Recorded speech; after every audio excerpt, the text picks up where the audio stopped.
Gauss's theorem. All right, in chapter 8, sequences and series.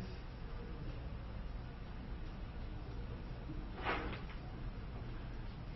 so we're talking about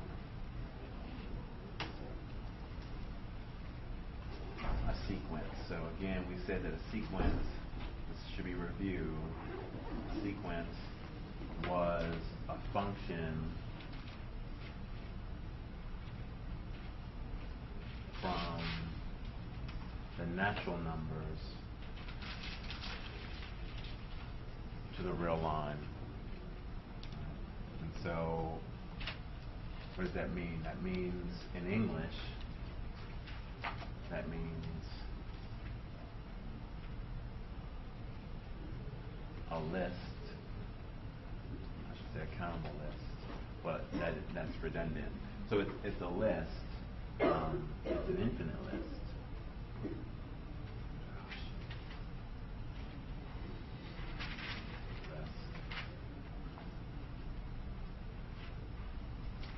Where order matters.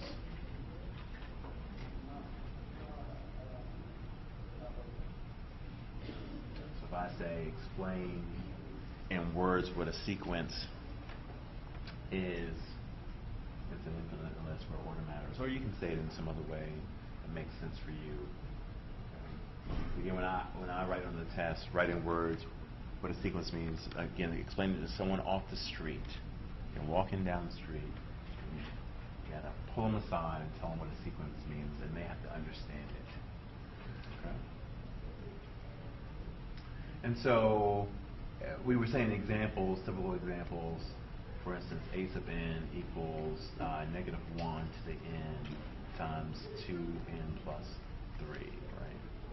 Or -1, 7, 12, -24, 15, ...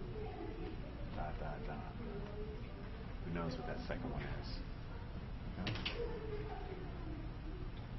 Questions about that? What do you mean by IN to IR?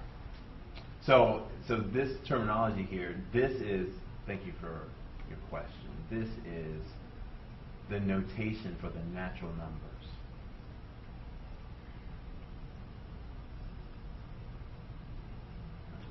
And this is notation for the real numbers. So the natural numbers are 1, 2, 3, 4, 5, blah, blah, blah. And the real numbers, of course, are every number, period. That's real. Okay. So here, in this case, a sub n will take 1, 2, 3, 4, and then it's going to raise -1 to that power and then multiply by 2n plus 3. Okay. So a sub n certainly takes the natural numbers outside of the natural numbers because you can be negative. Okay. So, but in general, you can be any real number if it's a sequence. So those are some examples. An infinite, you meant, like in English, an infinite list? That's right.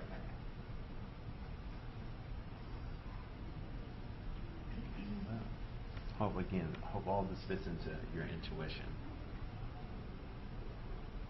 Talk about sequences converging and diverging. Okay.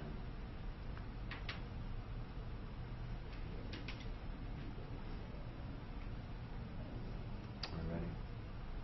A sequence converges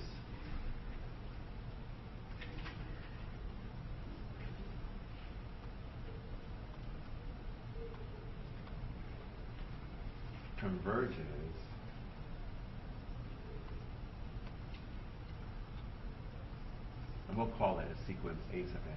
Sequence a sub n converges if the limit as n tends to infinity of a sub n is equal to L for some real number L. Otherwise, it diverges.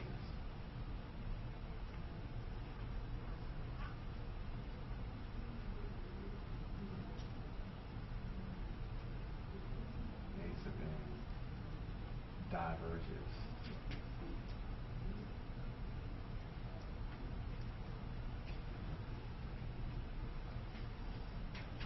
Classic examples. The one that we said, I'm sorry, we'll put examples here.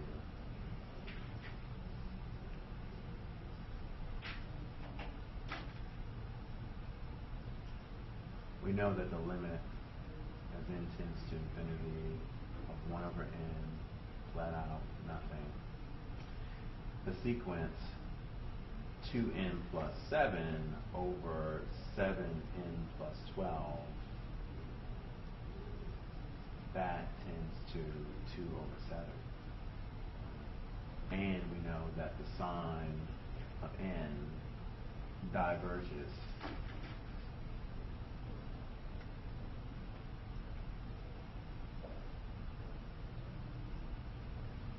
Okay.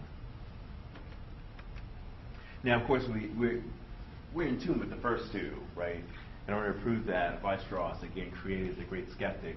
He comes in and he says, well, I don't believe 1 over n goes to 0. And then you say, well, if you don't believe 1 over n goes to 0, that means you think it stays away from 0. And then he says, you're correct. And then you say, well, if you think it stays away from 0, give me the amount by which it stays. And as a matter of fact, give me the minimum amount that it stays away from 0. And then he has to do that, because if he can't do that, then that means that it does go to 0. So then he gives you that amount, and then you simply take n large enough so that 1 over n gets smaller than that amount, and then he's proven wrong. And then no matter what number he picks, of course, you can do that. In a similar way, you do that for 2 over 7. But how do you show that the sign of n diverges? Right? We have some intuition that the sign of n diverges, that as you make n larger and larger, you're really just on the sine curve, and the sine curve is like a wave. There's no one number that the sine curve approaches as n tends to infinity. Nonetheless, the great skeptic comes in and says, oh, I do think that it converges. And then you say, well, if you think it converges, then give me what?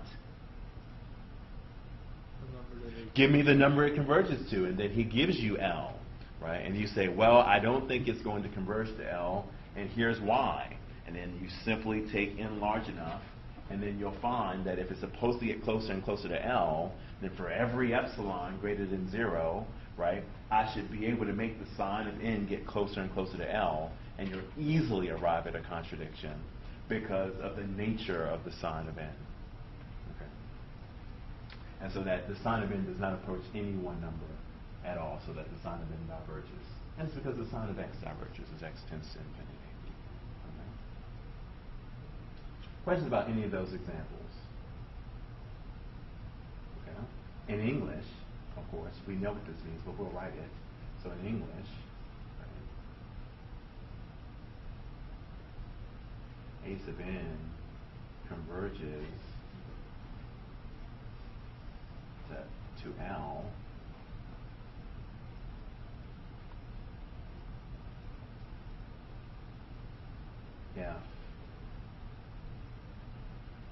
if a sub n can be made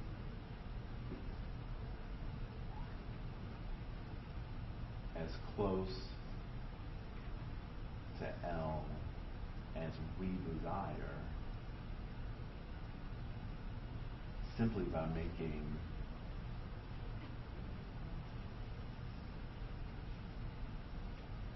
n large enough.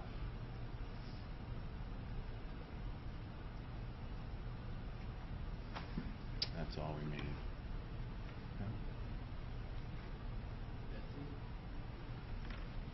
Yeah, that's it. Yeah, that's all. So that's what it means in English. Questions about that? So here's the math. Here's the English. Okay? It's another language.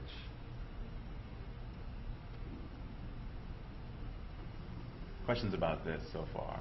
All right, cruising along.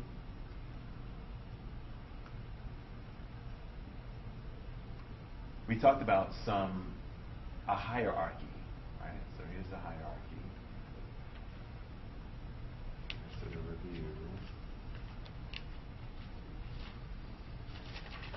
sequences on this list have the following property.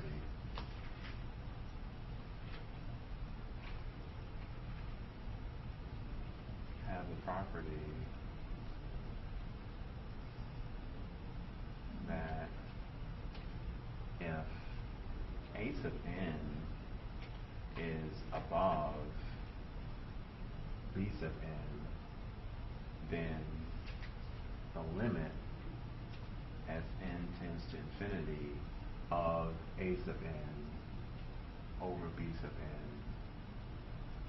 n is infinite. Or equivalently,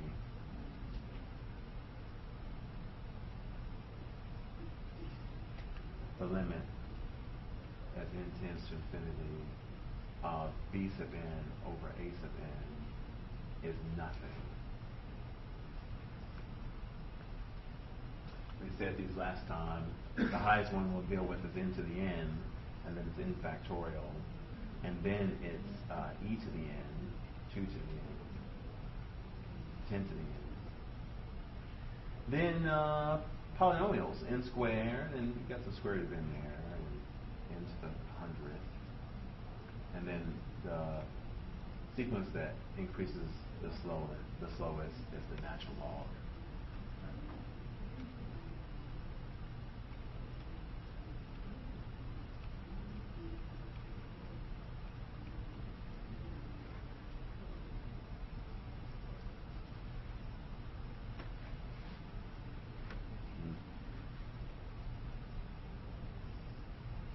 And we gave proofs to all of these, either using L'Hopital's rule or using the squeeze theorem, right?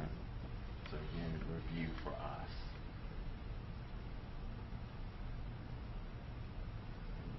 That makes a lot more sense. Listen, I tried to. Last week. I know. So you all don't understand. I try and if I see a face that's still confused at the end of class, it burns in my soul and then it becomes a vendetta. I got to come in and fix it. Say it again. Set things right. That's exactly right. Yeah. No, I got it. I live for light bulbs. Okay.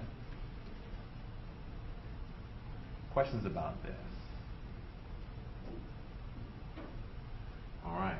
And then we talked about series.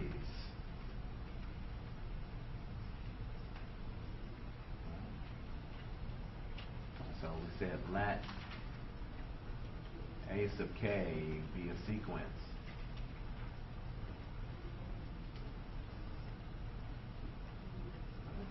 now again this is what we do with definitions. I gave the definition for a sequence, now you have to know what that means, right? And so again, it's much easier if you just say it in your own words, right? You say it's an infinite list where order matters, okay? So, but of course, it's just a function from the natural numbers to the real line. That's all the sequence is.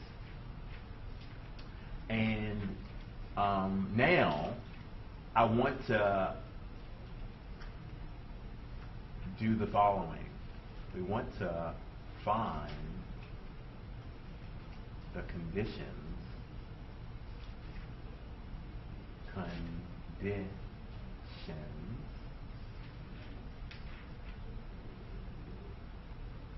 under which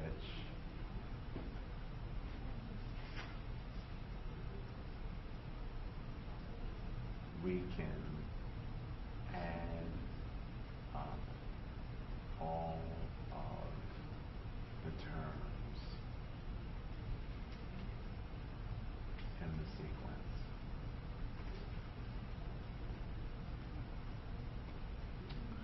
And there, indeed,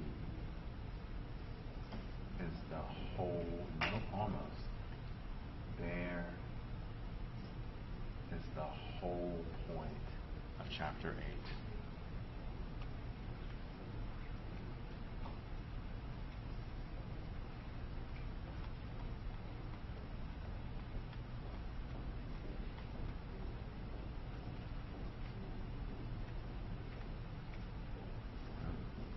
Test, I'm going to give you one list, converge or diverge. I'm going to give you another one, converge or diverge. I'll give you another one, converge or diverge, right? I'm going to give you list after list after list. I'm going to ask you whether the series converges or diverges. I'll have to define that in just a moment, right? So, of course, the real question is, what in the world does this mean, right? What does that mean? Right? So I'm going to define that in just a moment. Okay. So the first thing to really ask is, why are you asking what that means? Because we know what addition means. And of course, my response is that we know what addition means in what context? Begins with an F. In the finite context, we know what addition means, right? My intention, of course, because that's a sequence, that means that the list is infinite. And now when I start adding up these things, I'm adding up infinitely many things, and that requires me to give you a definition. We just can't make steps and say, okay, I'm going to add, an infinite list. That's like talking about gravity on the moon and expecting it to be the same as it is here on Earth, right? And so we have to define it differently. Okay? So what does it mean to add, right? So what we'll do is we'll add finitely and then let that list grow larger, right? So we'll let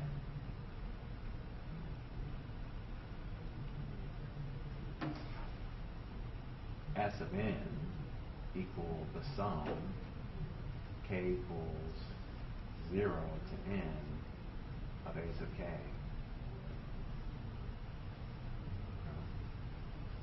And we'll take the typical example.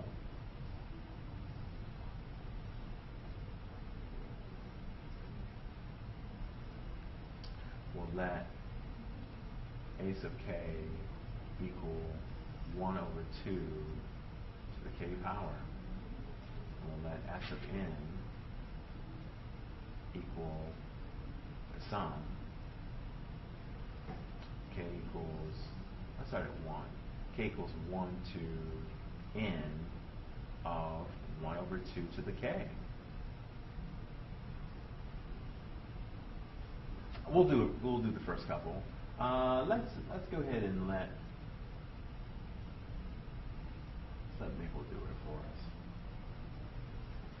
So expect on the test I'll ask for the first 5 terms of the sequence, but then I'll ask for the first 5 terms of the partial sum. So let me go ahead and be very clear about that. Okay, so then here's a quick exercise.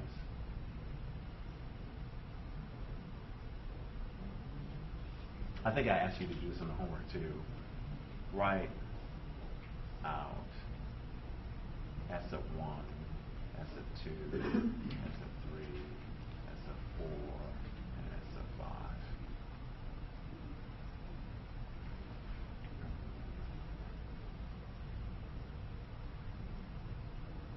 And we'll have people do that for us pretty quickly too. A, I want to assign K to 1/2 to the K power. I want S then to assign N to the sum of A sub K, where K runs from 1 to N. Right?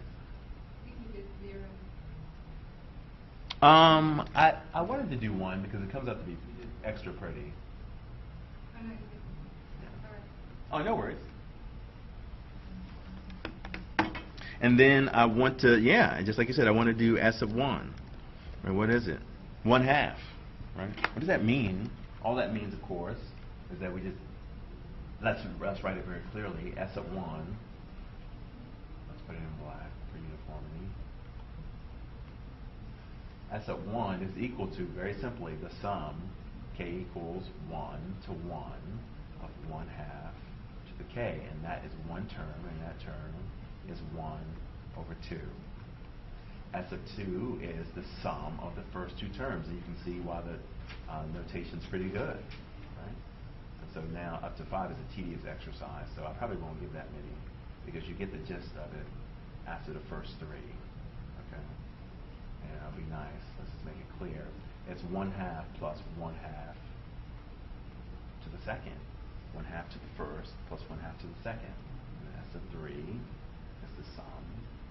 K equals 1 to 3 of 1/2 to the K, and that is 1/2 plus 1/2 squared, and plus 1/2 to the third. All right, that 3 came out too quick in my mind. That's 1/2. That's 3/4. This is 7/8. Okay.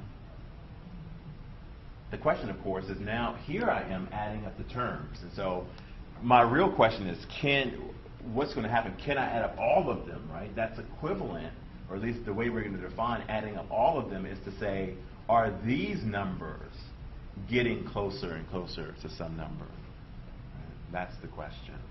And so here, if I look at S of 10,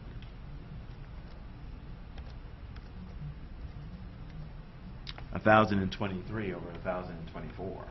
Right? So then you just keep going. We'll extend the page. Right? You can do the next two. And then S of 10 is 1,023 over 1,024. And that's very close to the number 1. And you keep going. Right? And so from this, it appears, it seems, that S of n tends to 1 as n tends to infinity. And that's precisely what we're going to mean by the series converges. That when you look at the partial sums, right, when you sum in a partial way, that the partial sums get closer and closer to 1. Right? And so in this case, our notation for that statement, right, the notation is going to be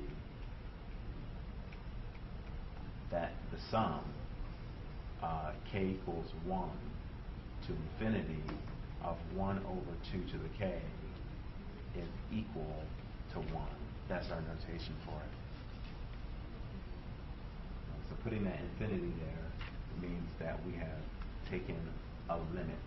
And so we'll just remember, more notation is that the sum of k equals 1 to infinity of 1 over 2 to the k is nothing but, of course, if I write infinity there, I must be talking about a limit. It's the limit as n tends to infinity of the sum k equals 1 to n of 1 over 2 to the k. So all I'm doing is taking this list here and making the index larger and larger and seeing what that number gets closer and closer to. That's all I mean by the infinite sum. All right. So this series converges to 1. At least it seems like it. And last time we proved that.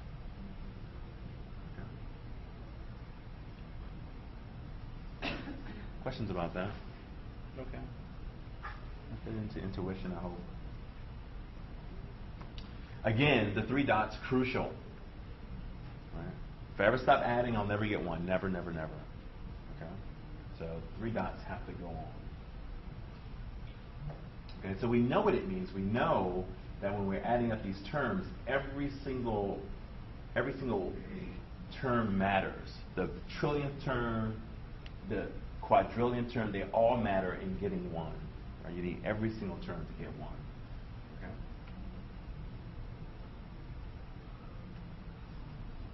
Questions about that?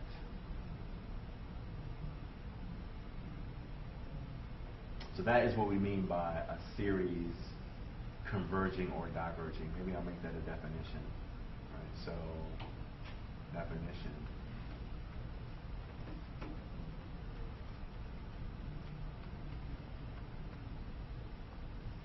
A series for a sub n denoted by this symbol, k equals 1 or 0. It doesn't matter where you start, it matters where you end. Right? That's called a sub k. Converges if the limit as n tends to infinity of the sum k equals 1 to n of a sub k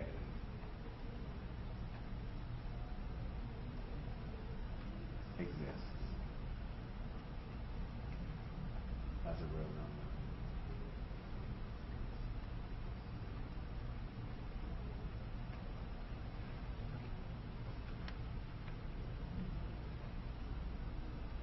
So again, if you have the partial sums adding up and they get closer and closer to one number, no matter what n is, when n is sufficiently large, then we're going to be pretty sure that you can add them all up and get a number. That's what we mean. Otherwise, it diverges.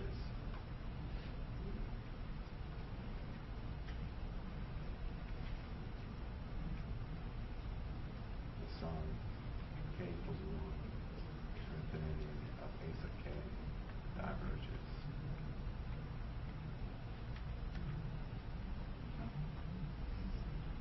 Now, we're going to start, there are tons of different lists, right? And for each list, there's a test to determine whether something converges or not. So here is the first test. Test number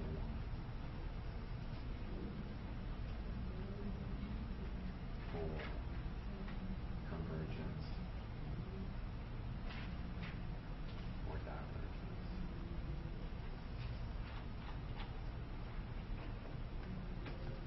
And it's called the M-term test for divergence. And so it's called the, I'll put it in black. So it's the M-term test. And I capitalize there. So M-term test for divergence. And it's saying something that we know. It's saying that, and I'll write it in English. It says that if you have a list of numbers, you're going to add them all up and get a number, then the farther you go down the list, the less you should be contributing to the number. If it is the case that the farther you go down the list, the more you're adding to the number, then this is a number that's going to infinity.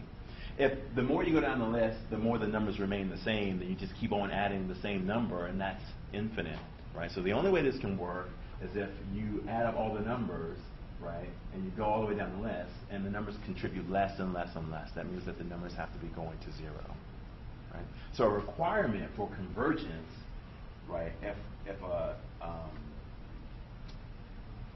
series converges, then the terms on the list have to go to 0. Okay. Now that's a statement involving converging. How do I say it in terms of divergence?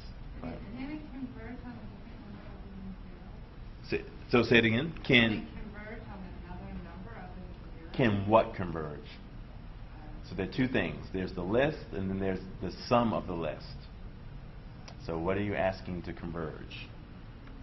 I don't know. Okay. If you get to the end, you were saying as it goes through the list. As you go through the list, the numbers on the list have to be getting smaller if your goal is to add up all the numbers on the list and get a finite number. If you want to add up all the numbers on the list and get a finite number, then the list better be vanishing. That's what we're saying. Because the other alternatives, you get something that's not a number. Again, they can't remain the same, and they can't get bigger. So they have to be getting smaller. It's the only option, right? And I think the proof goes that way, right? If you want to actually prove this. Then, so, say it again. What can't you prove? I can't? Okay. So, yeah, well, you know, then we would actually go the whole time. Right? That's not a threat. I'm just saying. So, I can show you the proof at the break if you'd like to see it. All right. So what we've just said is that if the sum k equals 1 to infinity of a sub k, and by the way, it doesn't matter where you start, converges. Usually people just don't even use these terms. They just put the sum here and then they just assume it's infinite. So if the sum k equals 1 to infinity of a sub k converges, this implies that a sub k must go to 0.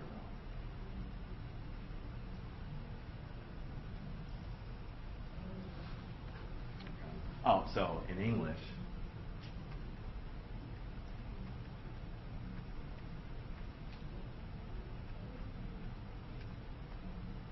if you can add up all of the numbers on an infinite list,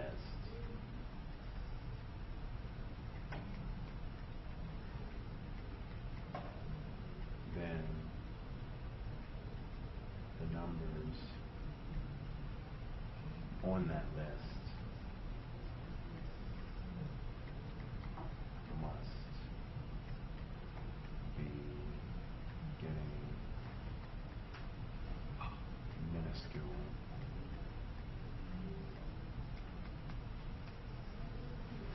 that's the English version of that statement.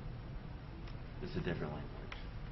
All right, so this then, of course, goes to the implication sign. So if you can sum up all the numbers on an infinite list, that's all this means. That's all. We'll put it in green. Right, so this statement and this statement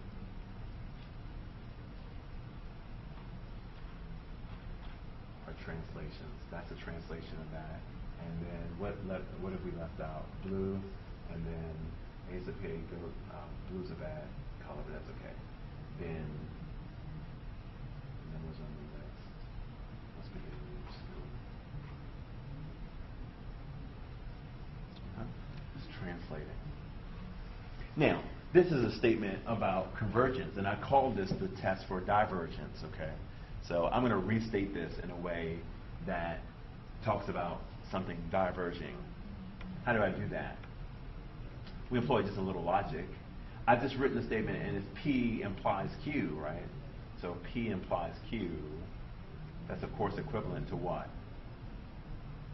How do I make this a negative statement? Say it again. Q does not imply Q. No. This is the same. P implies Q is equivalent to.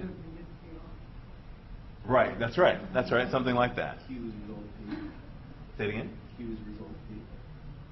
Oh, no. But I need something with not Q. If P implies Q, then not Q. What is this job? That's what I was. Implies what? Say it again. Minuscule are getting. Right. That's right. So if it rains, then I'll have an umbrella, and then you see me with no umbrella, then it's not raining. Oh, that's that proof that you told us last time that we could use to prove the other thing wrong. By contradiction? Yeah. Right. Well, this is actually called the contrapositive, but it's something like that. That's right. Right. So if P implies Q, then that's the same thing as saying not Q implies not P. So if this is true, then this follows, and if this is true, then this follows from that. So they're just equivalent statements. The reason why I bring it up is, if I want to restate this in terms of diverging, how can I say it? If it's The numbers aren't getting minuscule, it's not divergent. Or it is It's- divergent. Yes, that's right. That's all. So if A sub k does not go to 0, then the sum diverges. Right? And that is the test we're going to use. So if the limit as k tends to Which infinity. explains why you were flipping stuff last week. Okay. Yeah, okay. Okay.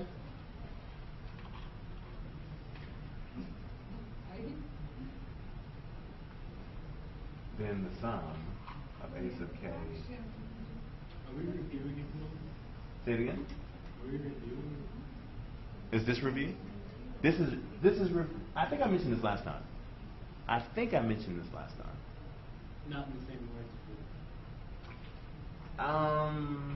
It's been 7 days. I don't remember yesterday.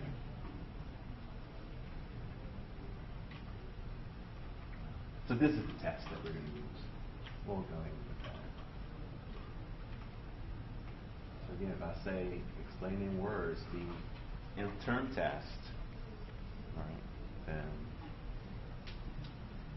if the numbers on the list are not getting smaller and smaller, then if you add up all the numbers on the list, you will not get a number.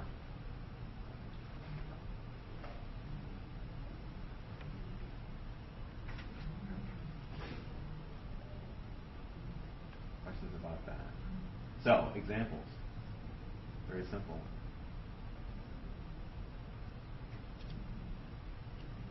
We'll use black examples.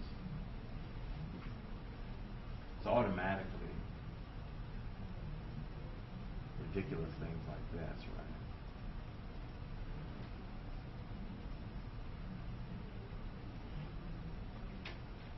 That equal to sum k equals 0 to infinity of minus 2 to the k, powers of -2, clearly diverges since minus 2 to the k does not go to 0.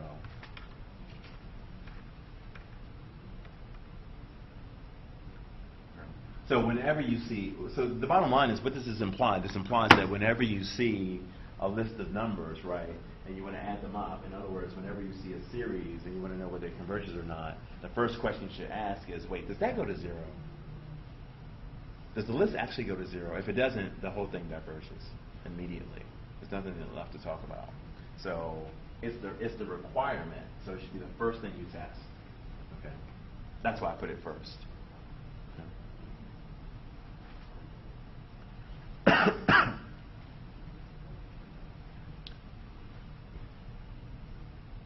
Questions about that? So if it's going below 0, then it also diverges. Say it again. If it goes below 0. What do you mean below 0? If it's a negative number. If it doesn't go to 0, then it diverges. All right. So if say it again. Like your example of sine. Yeah, that's right. Exactly. So the sum of sine would just be absurd because the sine does not go to 0. That's right. Other questions about this? Good, good, good. That's number 2.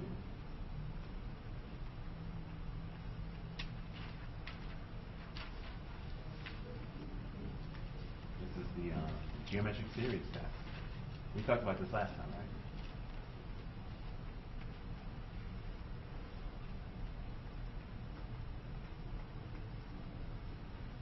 All right. How do we know when to use it?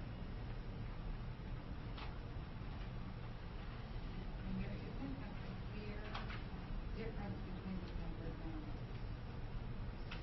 Oh, say it again? When the difference in the numbers in the list Yeah. aren't static. Like they aren't just 2 increments. Oh, okay. Yeah, we can be more. Yeah, that's right. We can be more specific. What's special about geometric ones too? I think you actually defined it for me last time. About the ratio between two terms. Didn't you say that it was constant? I think you said that last time.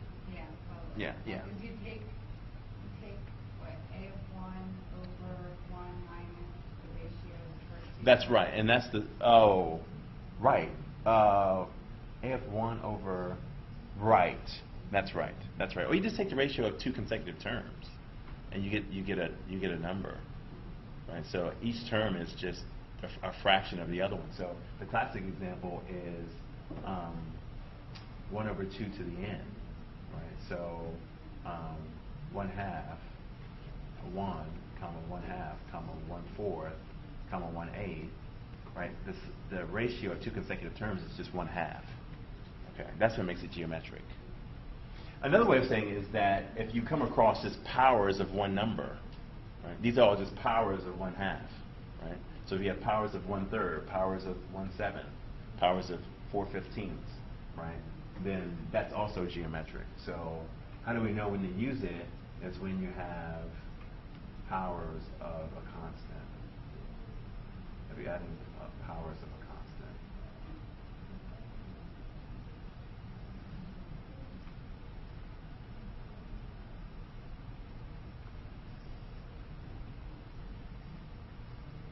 So we have the geometric series here in Maple for us, and so let's go ahead and use it. So we're plotting these together, all right? So we plot, let's say, a sub n along with s sub n together. N equals, let's do 1 to, oh, let's go ahead and do 0. Let's do 1. 1 to 100. Okay? This is not so unexpected, right? So at each n, when n is 1, right, then the list is at 1/2. 1/2 to the first. And when n is 2, it's 1/4. The list is at 1/4, right? But then the sum is at 1/2 plus 1/4. Right? And then when n is 3, on the list, we're at 1/8. Okay, which is about 0.125. But then on the sum, it's 1/2 plus 1/4 plus 1/8, right? And that's 7/8 and so forth. So as the sequence goes forward, the sum goes forward as well, and you get closer and closer to 1. But again, you're adding a little bit more, and that just makes it closer and closer and closer and closer to 1. Okay. So again, that's how the sequence and the series relate.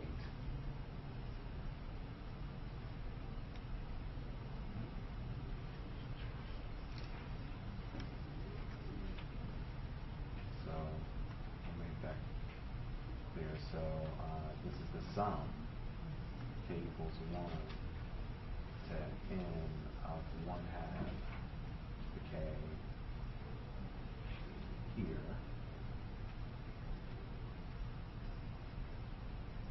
And then, of course, this is nothing but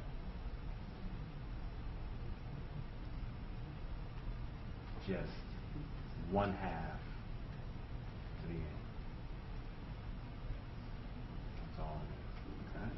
So, again, in words, when I say, what's the difference? Explain the difference between a sequence and its associated series, then what would you say? The sequence is the... What would you say in words? What's the sequence? It's the list of numbers, and what does the sum have to do with it? What's the series? The series is just the sum of those things. Yeah, that's right. Hopefully that's pretty straightforward. Okay. So hopefully we remember that picture. Okay.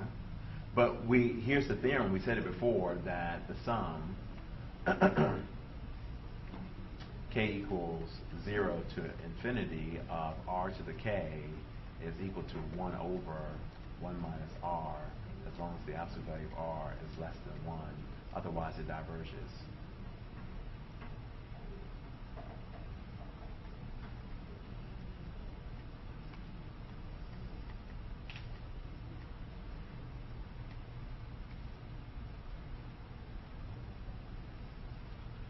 So adding up powers of k, powers of r, you get that it converges under this condition, diverges any other condition. So again, examples of that.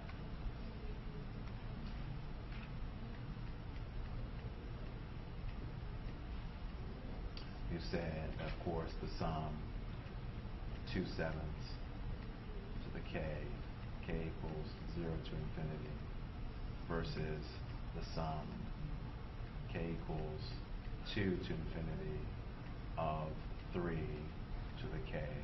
Of course, this diverges massively bad. Right? For a couple of reasons. One, 3 to the k doesn't go to 0, so it diverges by the nth term test. Or because the absolute value of 3 is certainly not less than 1. This is equal to 1 over 1 minus 2 over 7, since the absolute value of 2 over 7 is less than 1.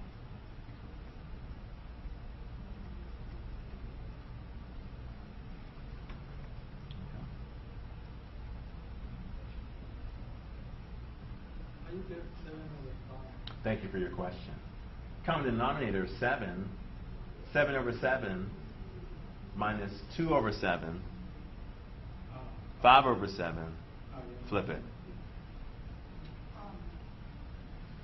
So if the ratio, if the absolute value of the ratio is greater than 1, then it's going to converge? No, no, it diverges.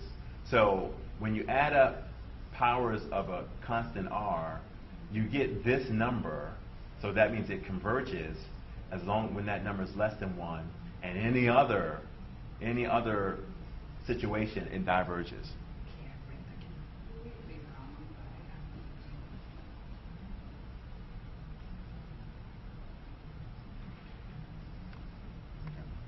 Here are both of the cases.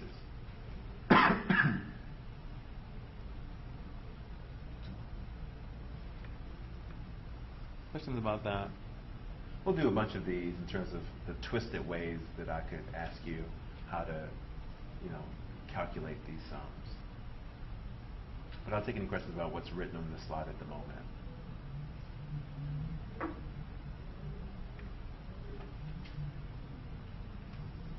So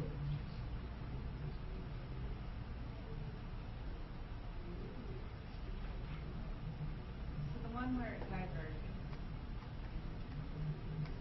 it's not meeting the requirement, but why isn't it? That's right, keeping me in check. Keeping me in check.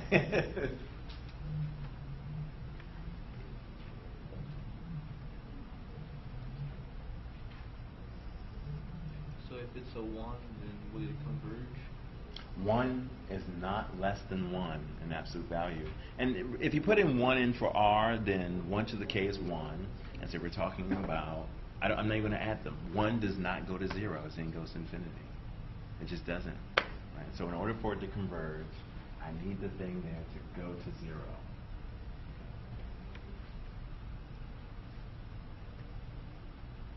Questions about this? Are you ready? Move on. All right, so here's the test question with respect to geometric series.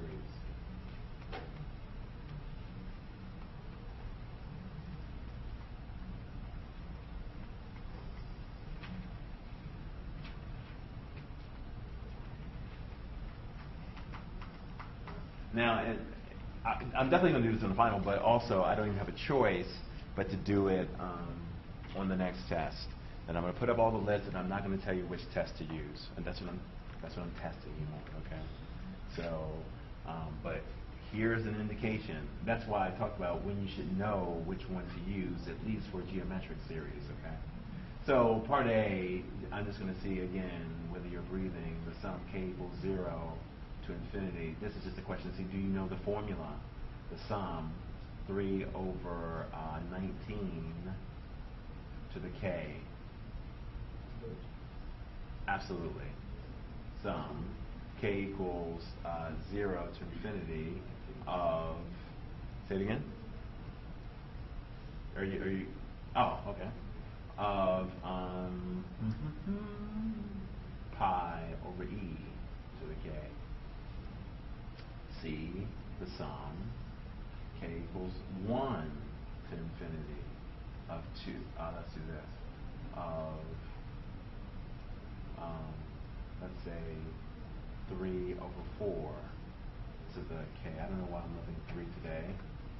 B, the sum,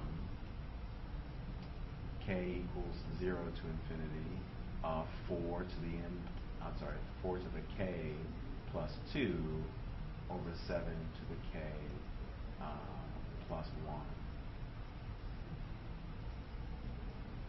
Right?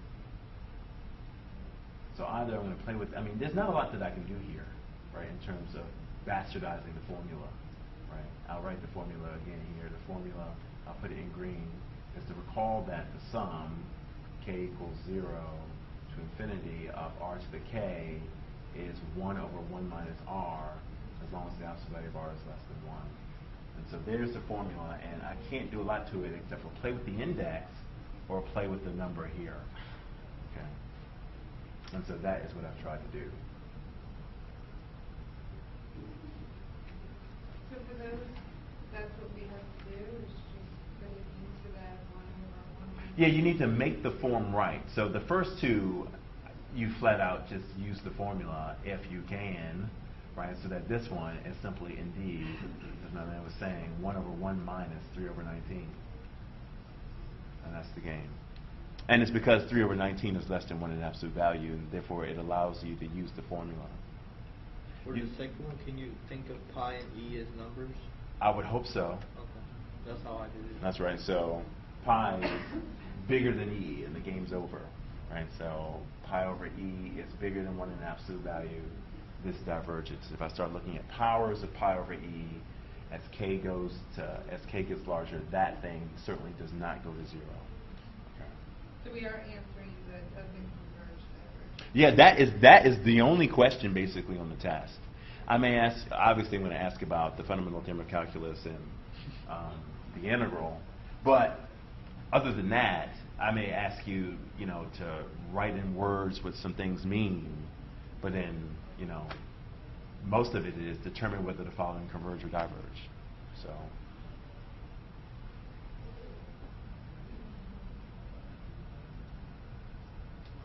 Questions about any of this? All right, so we'll make that clear since the absolute value of pi over e is bigger than 1.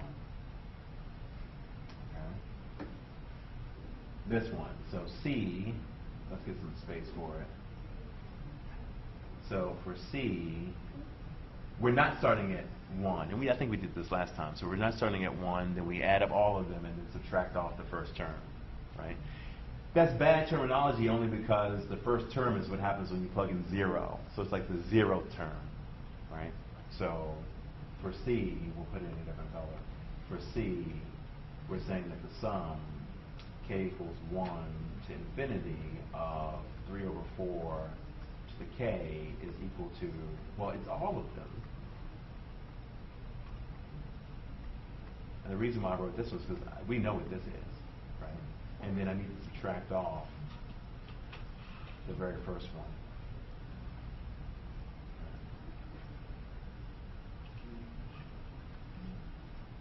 Okay. Why are you changing to 0? Only because, why did I change this? Yeah. Only because, well, there are a couple of reasons.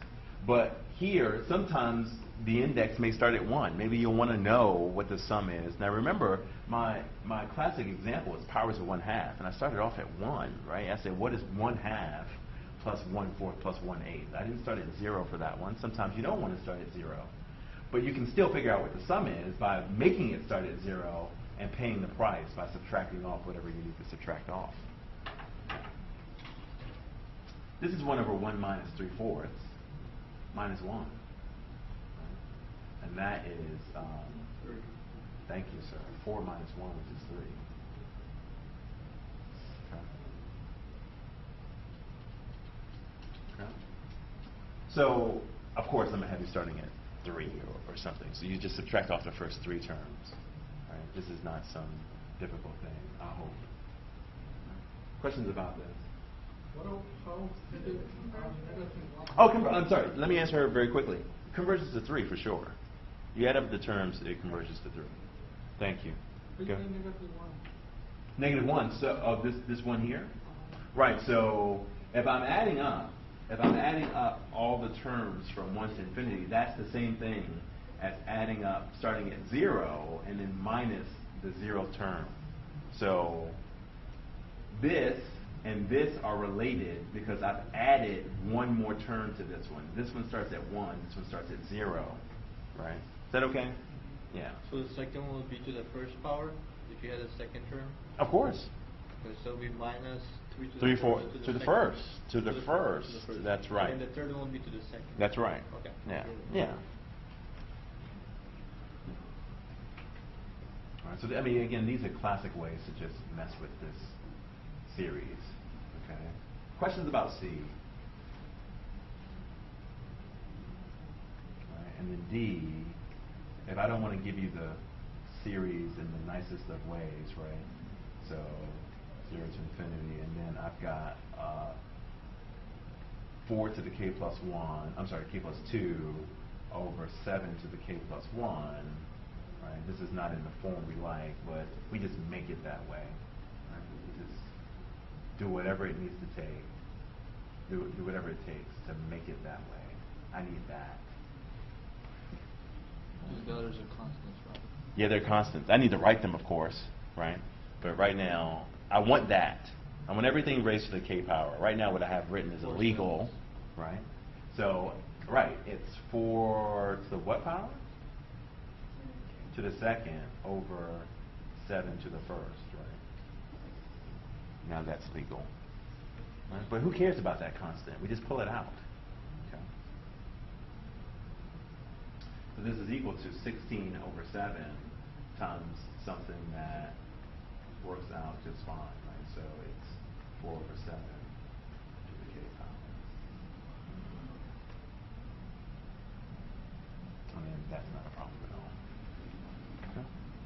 You're saying the 16 over 7, you just kind of put it on the outside? That's right. It's like factoring it out, Right. right? Because you're just adding up all these things, and each one of those terms has 16 over 7 in it.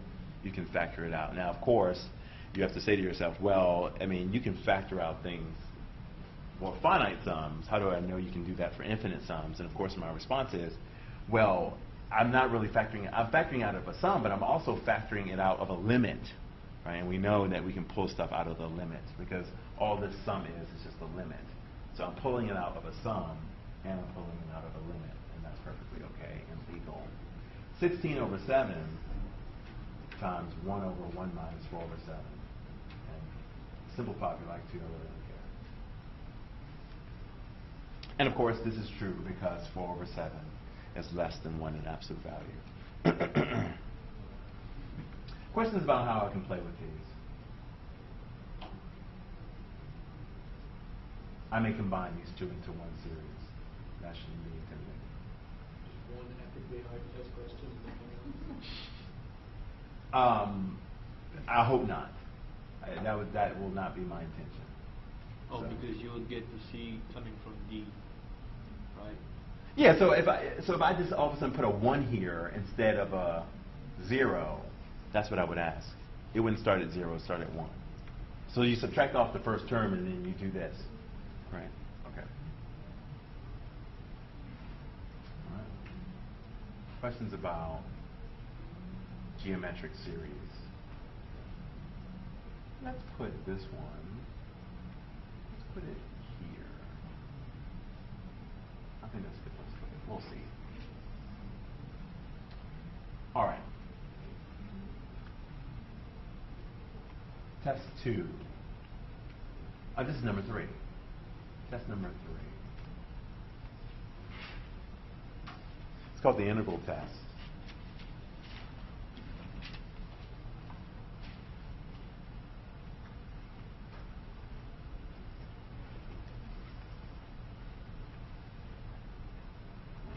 And it has something to do with, we have to remember that the integral is a sum. The integral is a sum. So that, for instance, we did this one, I think this one was on the test. The integral from 1 to infinity of 1 over x dx. You remember that? I think I had 1 over x plus 1, right? It's the same thing. 1 over x plus 1 over x, right? This is equal to what? This is equal to the limit as t tends to infinity of the integral from 1 to t of 1 over x dx. Right? And that shouldn't be so shocking because that looks almost identical to the definition for the sum of a series. Now remember that the integral looks like an s because it's the limit of a sum. Right? It looks like an s because that s stands for sum. Right? So this is equal to the limit as t tends to infinity of, by the fundamental theorem of calculus, this is the natural log of x evaluated from 1 to t. This is equal to too many equal signs. The limit as t tends to infinity of the natural log of t minus the natural log of 1, which is 0, but this is infinite. Now, I gave some grand reason why a particular sum diverged, but here's another reason. so that for sure the sum n equals 1 to infinity of 1 over n has to be infinite too. There's no way that the integral of this is infinite and all of a sudden this sum is finite, because they go hand in hand. They go hand in hand.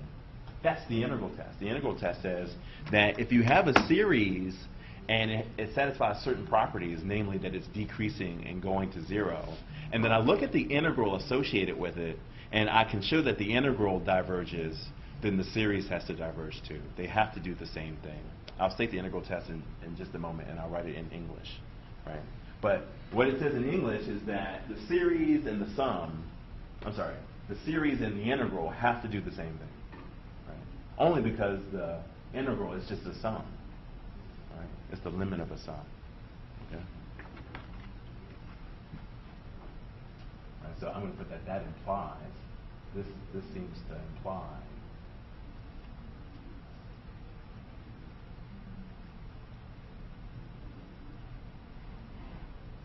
that, and it does.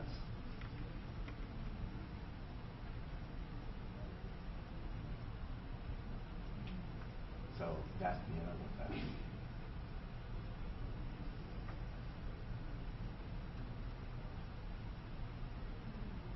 The integral test says that, well, if, there's so many ways to say it. How do we want to say it? Oh, there's no if. Oh, okay, let's say it this way. If a sub n is positive and decreasing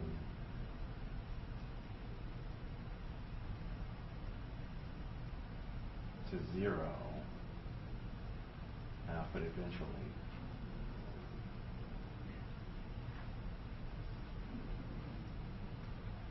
then the sum n equals, wherever you want to start, 1 to infinity, let's say 0, of a sub n converges if and only if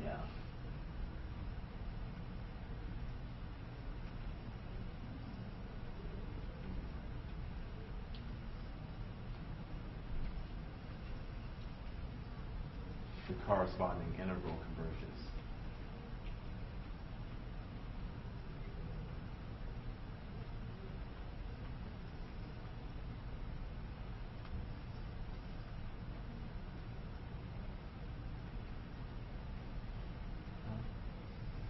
We'll do an example in just a moment. So how do you know when to use the integral test? Off the record, you know when to use the integral test if when you switch the series to an integral is something you know how to do. Okay, so that's a very cheap way of saying it, right? But another way of saying it, of course, is that if you run across, if you can make it a continuous function that you can handle, if you see anything with natural logs, you're probably doing some integral test. Okay, because it's hard to handle a natural log in a lot of different ways.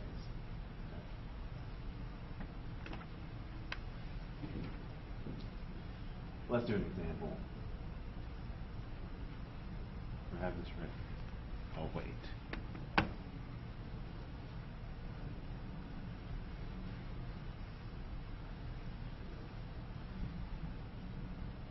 I'll be giving some extra credit in a few minutes.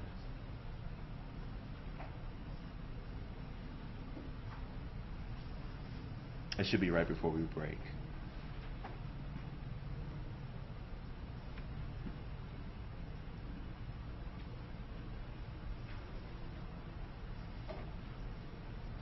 Are we good? Okay.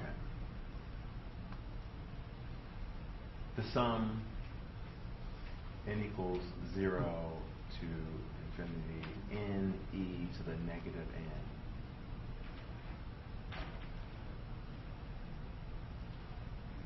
That's the one I'm interested in. I'm claiming that this is eventually decreasing. I'm going to have you prove that for extra credit. I'll do that in a second. I'll state that in a second, the extra credit. But instead of this, looking at this, I'm going to look at the integral from 0 to infinity of x e to the minus x dx.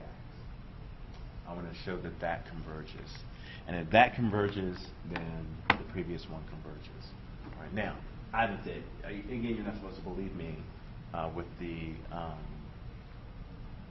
integral test. I'll give a sketch of a proof with this function in just a moment using Maple. So I'll hand wave my way through that.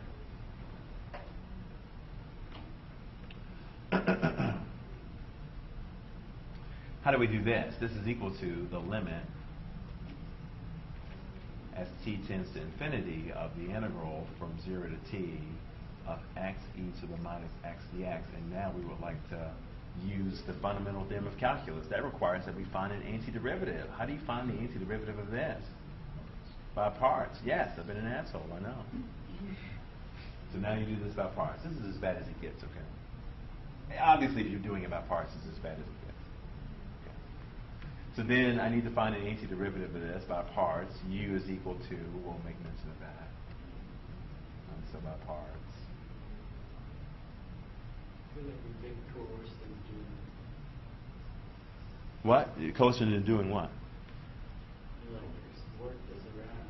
Oh, wait, just now? Yeah, so that now we can do these. But see, that is the beauty. That is the beauty. No, and I can understand, one person's coercion is another person's plan coming together. I mean, everything just comes together so beautifully, right? You build up all these tools, right? And so now we can just do everything. It's just fantastic. All right, so, see, I'm sorry, this is supposed to be Sad Cyclops. So remember that character? That's right. Yeah, I forgot. You don't. I know. All right. Yeah.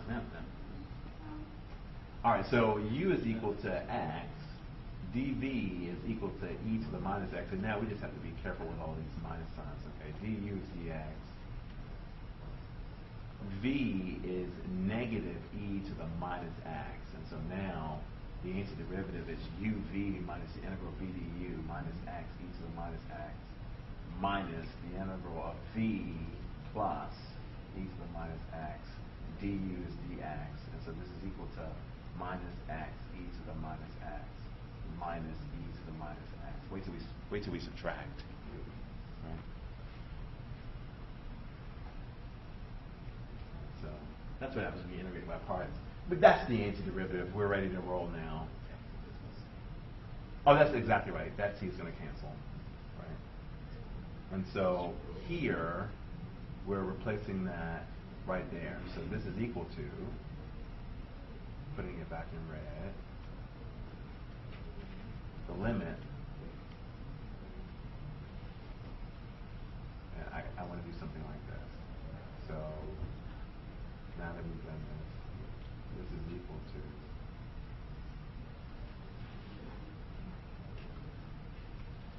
the limit as t tends to infinity, and now I'm going to replace that integral sign again by the fundamental theorem of calculus with this antiderivative as minus x e to the minus x minus e to the minus x, and it's evaluated from 0 to t. I'll plug in t0 and subtract, and then take the limit as t tends to infinity. This is equal to the limit as t tends to infinity of minus t e to the minus t minus e to the minus t minus 0 minus e to the 0.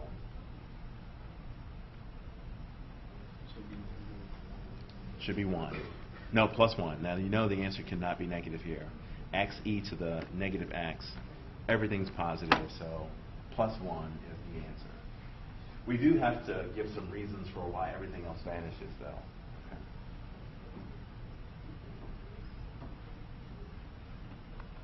Okay. Say it again? So, are you asking why is this 0 here? Reasons for why some of these things vanish. What vanish? Oh, right now. So I'm claiming this is 0 minus 0, and then plus 1, which is 1. Right, that's right. So this e to the negative t as t tends to infinity goes to 0. Okay? Because all this is just They 1. haven't yet vanished, I get it. Oh, I'm so. I'll use a different word from now on. I'm sorry. You're just trying to keep me awake. It's cool. Yeah, my word choice is thrilling you. Okay. Yeah. Right, so this goes to 0, but then of course we need to make the argument. T's tend to infinity, e to the negative t is going to 0. Why does this one went out? Because of the... Why is the exponential going to infinity faster than t? The exponential. That's right. Or it's because of the hierarchy, right? So the negative If you just say it becomes 0 and 0. oh, no. So, no. So, because that's not true, because there's some things that increase faster, right? So you have to say either because the exponential goes to infinity faster than t, that's what this whole chart was about up here, the hierarchy. So the hierarchy was all about handling those times, right? So if you ever have an exponential below a polynomial, right, 0, right? That was the whole point of this, right? So again, I didn't mean to manipulate you, but that's That why. whole example was just one big That's right. bubble burst. Coming together of a It's not plan. going to be That's right. easy. Don't think it is. There was a comment. You were going to say? Someone was going to say? I was asking why they went to 0 and became Okay. And so. So whenever e is raised to something approaching infinity, it's always going to be. Oh, that minus sign is It's only crucial. negative. Yeah, it's because it's negative. Okay. That's right. So this is really, and I should say this. I was going to say this. So this is really 1 over e to the t. Forget about the minus sign for just a moment. This is 1 over e to the t. That's what e to the minus t is. It's 1 over e to the t. And therefore, you have 1 over something massive that's going to be really small. So if it was positive, it would just... Oh, e to the t runs off to infinity. That diverges, and that ruins the whole thing. The whole thing is going to run off to infinity if it's e to the positive t. So the point is the integral converges, and therefore so does the sum. So the conclusion now is the integral converges,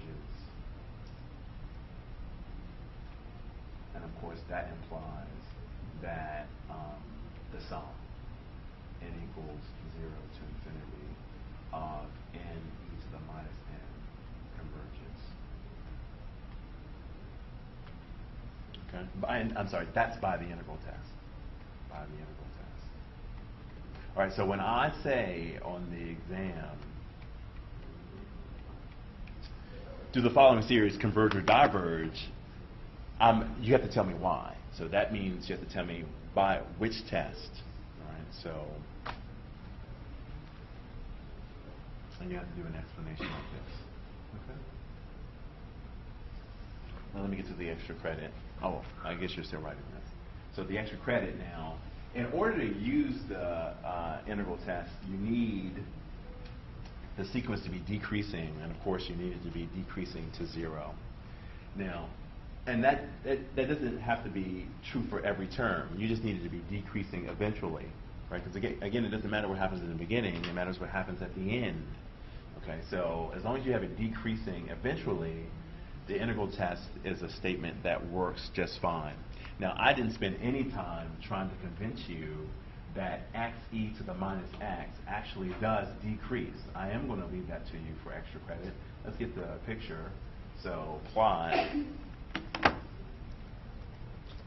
x times the exponential at negative x, and then we're on the interval x equals 0, let's say, to 20. We don't have to go that far before the exponential just obliterates x. Right, so again, eventually, early on when x is near 0, x is obviously near 0, and e to the negative x is near 1. that means that when x is close to 0, e to the negative x is near 1, and so it looks like x to start, right? Until at some point the exponential says, well, it's time for me to take over, right? You're dividing by me, I'm going to get huge, and I'm going to bring you back down. That's precisely what happens. I want you to demonstrate that that actually happens in reality, right? So that's the picture. How do you prove that that function is eventually decreasing? It's a Calc 1 principle. See, this is the problem that I was talking about. See, we as mathematicians break up calculus so that if something that was in Calc 1 is just gone from our minds, right? But let's bring all of calculus back together. No, how do we show that? It's increasing before a point, decreasing after a point. Oh, the 0 to the in minus. That's right. What are you doing? You're using the what? limit for the left. Oh my God. Sorry. Limit as something No, to the no. left or the right. No. What thing were you doing using pluses and minuses? Inflection. That's close. Decreasing or Yeah, that's right. But what are you using? What do you do? The derivative. The first derivative test, right? It's the first derivative test. So all you need to do is find where the derivative is 0, right? That's going to be the only place where the derivative is 0, right? And then you do your chart. You remember that? Pick a point on each side of the... All right, listen, it's chapter 4 in the book, okay? You go back in the top. Right, so you go back in, take the derivative, the derivative is flat here. I should say the derivative is 0 there. And then everywhere else is either positive or negative, and then by the intermediate value theorem, it can't be 0 anywhere else, right? So everywhere else, the derivative is either positive or negative, and it's negative over there, and it's negative for the rest of time. Okay, so take a derivative, and then demonstrate. Say it again?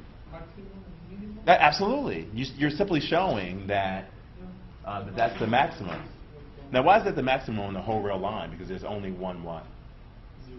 There's only 1 0 for the derivative. That's right. Right. So there's only one critical number, and there's no other place where that's the case. All right.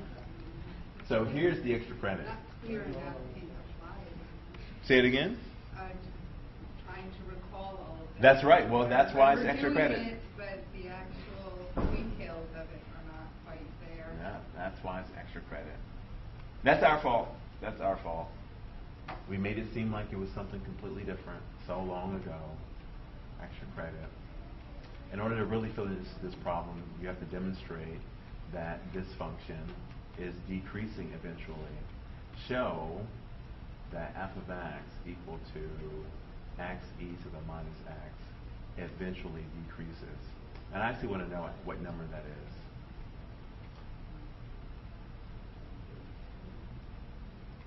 Right, so that means, again, that's all in the derivative. Right? You might be able to do it using some wicked algebra, but that hurts my head, actually.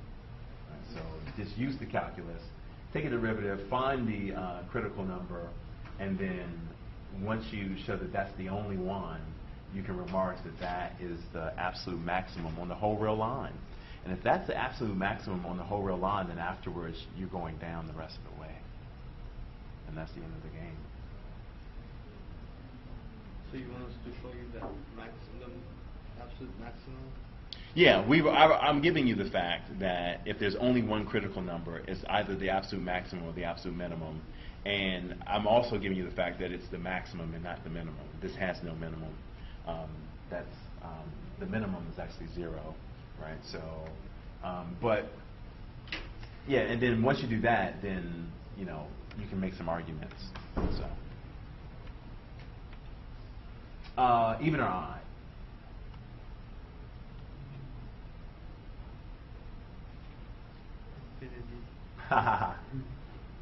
Even or odd? Even. My class said odd, and they got 3 points. So you beat them this time. So, what'd you say? Exactly right. Now he's talking trash. Okay. Okay, good. Oh, we'll break now. Okay, we'll come back at, let's make it 8:10. I wanted to ask you that one, if the first term was positive. Where? The T's was positive. Oh, this was the positive? Yep. Yeah. And then somehow the second one, it was still a minus, but it was a positive. Could you subtract the infinities? Would they cancel out? No. You You have to do something else. That's indeterminate. We don't know what that's going to turn out to be, so you have to play some wicked algebra to try and get them to. Okay, You probably. T minus T, you can't do that? Yeah, so yeah, you have to do something else. So there's some x minus the square root of x. Where does that go as x goes to infinity, right? So you have to multiply by the conjugate and there's a lot of stuff you can do. No. And are you using, you're not using Is this an iPad? We have to switch apps. Oh, yeah. What is this? Well, I only do I'm sorry, say it again? the question there. Wait, what? Yeah. You mean number one? Yeah. Oh, no, I'm not ready. I'm not going to ask you yet. No. I'm going to ask you. I'm prepared like. I know, that's right. You got to be ready. I know you're ready now, but I'm not going to ask you now. No. No. This is a special price. What'd you say? Last try out. I believe it's electric. Yeah. He was saying that he ended up giving up on trying to draw a rectangle and put it Oh, up what is on this? the panel, No, and taking just out. decided What is to it called? on it, Panel. like a Pen Ultimate. I had read about that. So I was using. They said about I used the it. bamboo one. and that's a Oh, lot maybe that's one? easier. Yeah. So it's called bamboo paper. Yeah, because you're rolling it. All this stuff is with my hand. Okay. So, that was doing some analysis. Yeah, and then you can get all your previous pages. Yeah, well, I mean, this one is still a feature. Okay. Oh, that's pretty sweet. Now, can you send an individual page? Because I feel like, see, I don't think I can do that because I think that I have to send the whole thing. Yeah. So. Oh, I can email the page. Okay, I can do that. Yeah, it gives you options. Yeah, that's pretty sweet. So we're trying to see. How much is that? This bamboo thing? No, the app. At $5. Okay. See, this was free. Yeah. So okay. So you must be able to do something. Oh wait, what was Essentials for? Oh, okay. I like this, but it's copy and paste basically. Oh, So that's pretty nice. Okay. Now I see what $5 is worth. Because I can't. Okay. I cannot. however, be forewarned, maybe I'm not doing this right. Oh wait, no, you can. Okay, never mind. I was gonna say I thought you can't paste it into a page. Evidently you can. Never mind.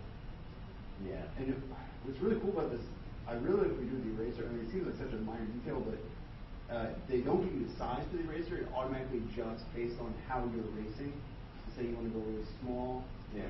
but then if you want to go really big, it automatically Wow. And then That's pretty nice. Yeah. That's pretty nice. Okay. $5 maybe. That's not so bad. That's pretty cool. Cool. So how long have you been using that one? Recently to take notes because I find it's really hard to use your finger, and I just recently got a stylus for it. Yeah, I have a stylus too, but when I'm in a rush, I'm just like, Is it working? Yeah. Oh, but the stylus works. I thought you meant the app. Wow. That's pretty cool. I don't believe in with that. I don't think it's on the phone. Oh, really? Okay. Or if you taking revolution. Or if you even want Yeah, to. apparently. Yeah.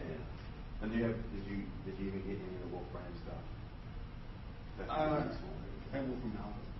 Yeah. Okay. Yeah. But then they go by topic. I have looked at that. Yeah. So are you taking Calc 3? Probably not. Oh, okay. I want to graduate next fall and not a math major. So. That's reasonable. That is reasonable. What are you looking for? Pin, so I can write down the extra credit. I forgot. Okay. Your 2 seconds. Thanks.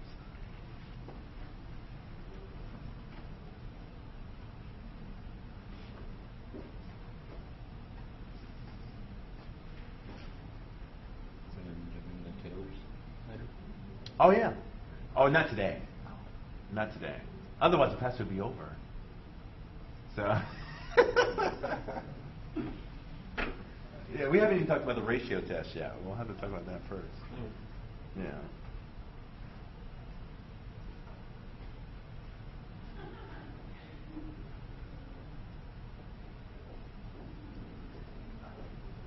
What was the extra heading? 0 to x. Oh no, just no. It was just about x e to the minus x. So x e to the minus x. Just that function itself eventually decreases. So it decreases. Yep, eventually. Now again, on the interval, what is that number? There's some number before which it increases. Yeah. But after that, it starts decreasing. More photos? Not thank you. No I problem. don't think so. See, 'cause I mean, basically, this can do everything that you use. Right, that's pretty nice. See, and then I would actually. My only beef is that you can't write on the photos. Oh. You can write around, but you can't write directly on the photo. Okay. But Okay. you can still bring, basically, if you wanted to bring something in, you would clip it, save it as a picture, and then drag that in. Okay, that's pretty nice too. Because I mean that is ultimately my dream, to do this on my iPad, so I don't have to bring this monstrosity of a laptop in here. So, but Smart has not made an app yet. I mean I don't know what's taking them so long, but it seems like that basically does it. But then I can't record. I would like to record it too, so that's the other thing. I think Echo works on Macs because my professor uses it. My digital media professor uses What it. does? Yeah. So then just record with Oh no! It records whatever's here, whatever's on the screen capture. whatever's yeah. Not necessarily just a smart app, right? No, that's correct. So if obviously it records the Maple, So if so if this was plugged in, and it was. but it would need to be on this because it's on this screen now. Right. So yeah, so I could plug this into here. But then you lose this screen, right? Right. Yeah. I don't know why they do that. Yeah. Well, they can be Hopefully I like can that. make that for you one day. Yeah, I hope so too. I hope so too. Solve my problems. Yeah.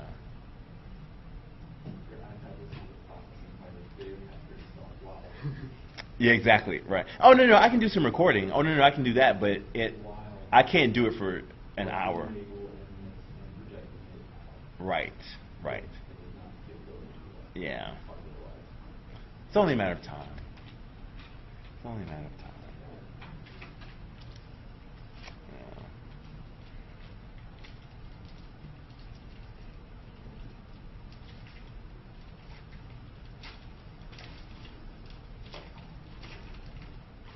But I'm an app slut. I have tons, and I don't even. Sometimes I go back in here and I'm just like, why do I even have this? So yeah.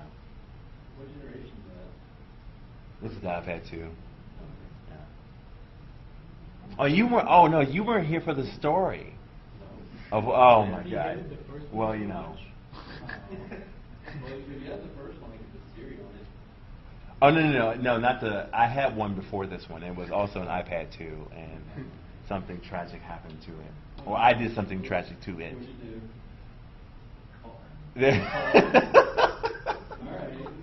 You taped it to the bumper and ran it into the wall. That's right. Something. I might as well have done that. Basically, yeah.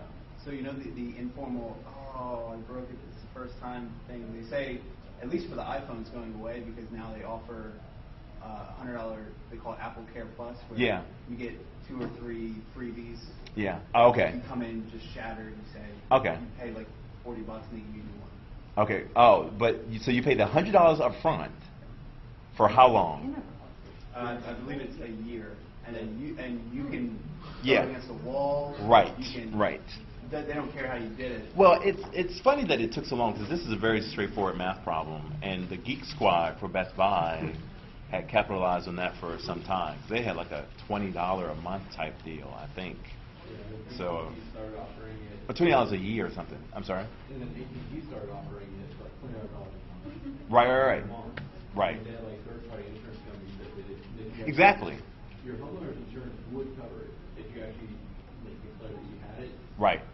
Right, right, right. Because I've seen many people just say, oh yeah, you have to. Oh yeah, oh yeah. Oh no, I was trying to find ways with my old iPad, but it was difficult.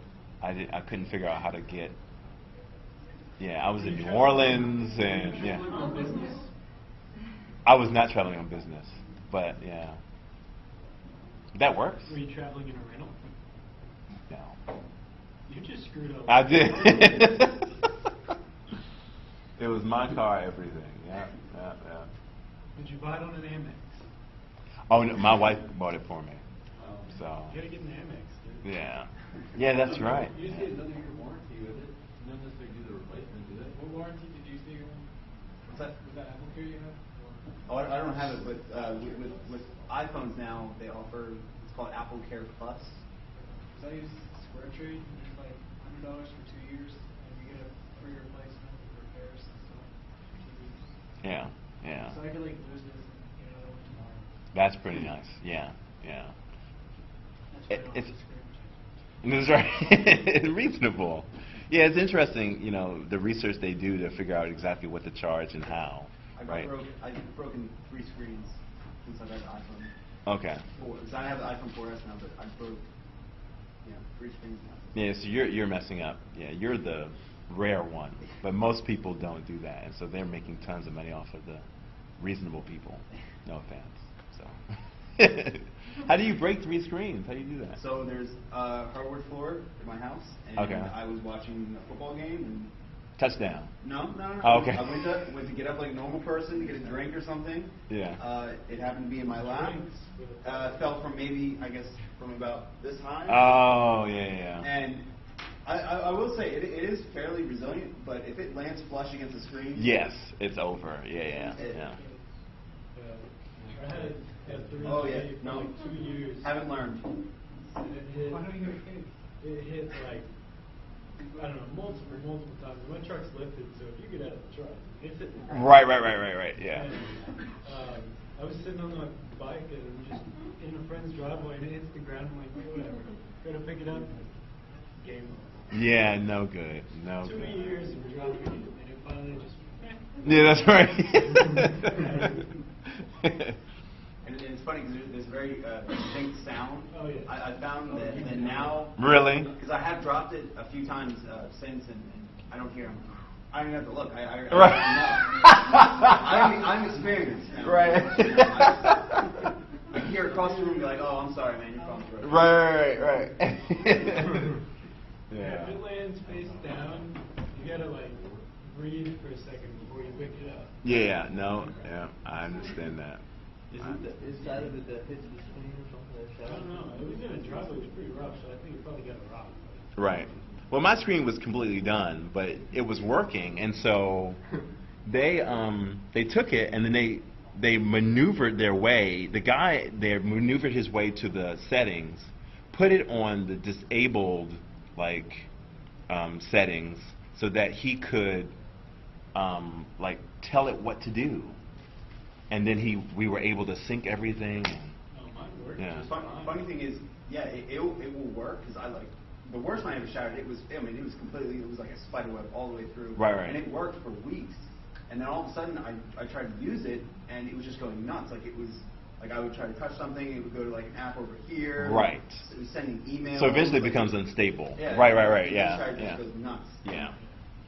They're like, yeah, that happens. Yeah, that's right. Yeah. You only have it for so long. Water or something getting underneath. I don't think so. I think just at a certain point it decides screw you. Yeah. At some point, yeah, things have become unstable. I can believe that. Yeah. My buddy used it. He had the Evo when it first came out. I think it was broken for like 6 months. Every time I saw the screen shattered. See, but my brother's broken screen as well, and it's much less severe than mine was, and his works just fine. That is Mine was pretty bad. It had like pieces missing at the top. Yeah, it's not gonna last long like that. I ran with it for like a month, and then I tried to replace it and found out my fingers are not anymore. Okay.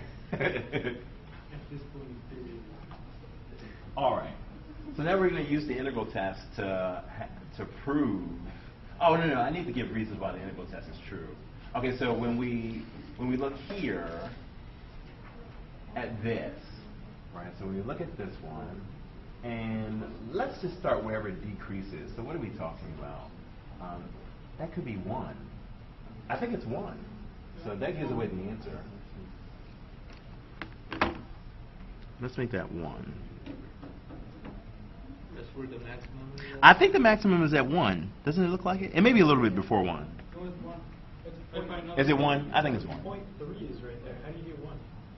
Oh, 1 down here. Oh. It's at 1. It's not equal to 1. It might be at 1. So let me take this. And so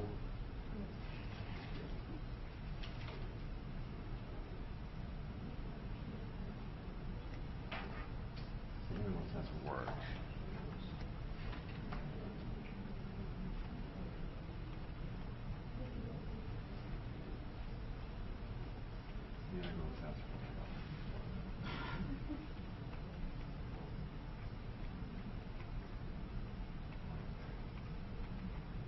Okay, so here, this is the sequence. Let's suppose this is the curve. I should put it in red. The curve x e to the minus x, right? And now I'm looking at the sequence n e to the minus n. Okay, so when I look at the sum here, right, n equals 1 to infinity. Right, now what is this, right, versus this? Okay, and then we can see why things need to be decreasing. How are these related? What is this? This is the area under the curve, right? This is also an area, but what is it exactly? It's the area of what? You know? It, of course, has something to do with sum. So they're what? What are they geometrically, though? Rectangle. They're rectangles, absolutely, right? So that when n is 1, we're just talking about a nice little rectangle here, right? And then when n is 2, you just get this rectangle. But what do we know about a decreasing function here and the right endpoint method? It's a what? It is an under approximation. Okay. So this is an under approximation of the actual answer. Okay. But so if we know the actual answer, well, let's come back. Why did it have to be positive? Well, we know why it's positive now, because this is either one of two things. I add up a list of positive numbers, I'm going to get one of two things, either a number or infinity, right? And now I have this thing that's either a number or infinity, but this is decreasing, right? And so that means it's an under approximation of this thing, and I know that this thing, it's finite, right? So it's less than infinity. Right? This thing is finite, and therefore this thing too has to be finite because it's less. Okay. Isn't that So, the notation for Riemann sums? yeah, this is the notation, of course, right? So, but this is just the Riemann sums, and the length of each subinterval is of length 1, right? So that gives you an indication, at least in one direction. Okay. All right. So now we're going to use the integral test to have test number 4 and its pieces. You can use the integral test, obviously, to show that the sum n equals 1 to infinity of 1 over n to the p converges if and only if p is what?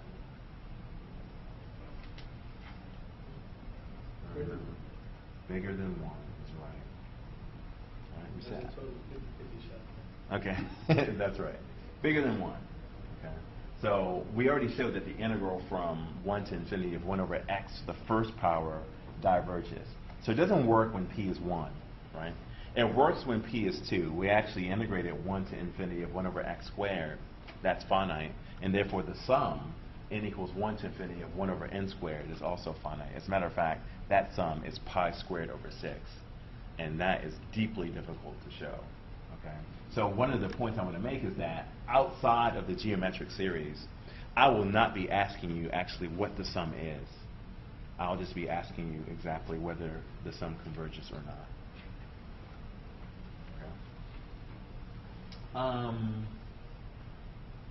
So this is just test number 4. Questions on it. So examples, trivial examples. What does P series stand for? Oh, so there's a P here. So it's just the name? So it's 1 over n to the P. It looks like 1 over n to the P. And so examples are just extremely blatant, right? So the sum, n equals 1 to infinity of 1 over n squared versus the sum, n equals 1 to infinity of 1 over the square root of n.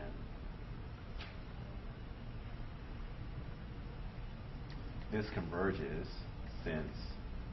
converges by P series since 2 is bigger than 1.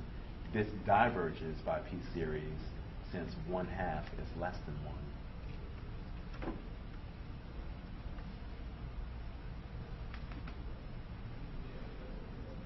And 1/2 is not bigger than 1. So just looking at that, how would you know to use P series? Oh, because so it literally fits this form. It's 1 over n to some power. That's the form it fits. That one's 1 over n to the half. Yeah, exactly. That's exactly right. That's how you know when you see it. Okay? Questions about test number 4. Right? You prove it right from the integral test. You integrate any of those, you'll get that one converges, that one diverges, and therefore by the integral test, those sums converge and diverge. But it's just nice to put it on its own. Because looking at that 1 over square root of n, I was thinking of the integral one. Yeah, that's exactly right. That's exactly right. So if you go ahead and integrate from 1 to infinity 1 over the square root of x, you're going to get that it diverges. Okay. And therefore, that one will also diverge. You're absolutely right. That only works if there's a power. 1 over n to a power. That's right. That's right.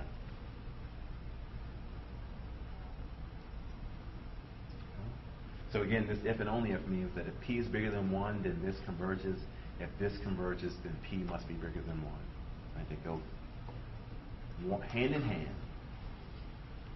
All right. So now we've been very specific.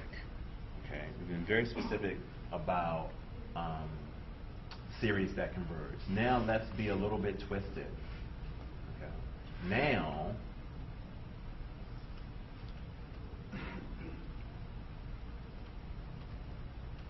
you know that one. Converge or diverge? Why? P series. Because Power is bigger than 1. 2 is bigger than 1. Tell me about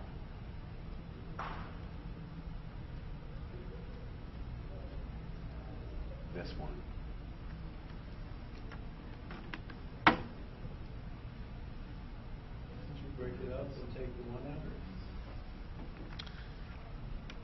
No, the one stuck down there converges.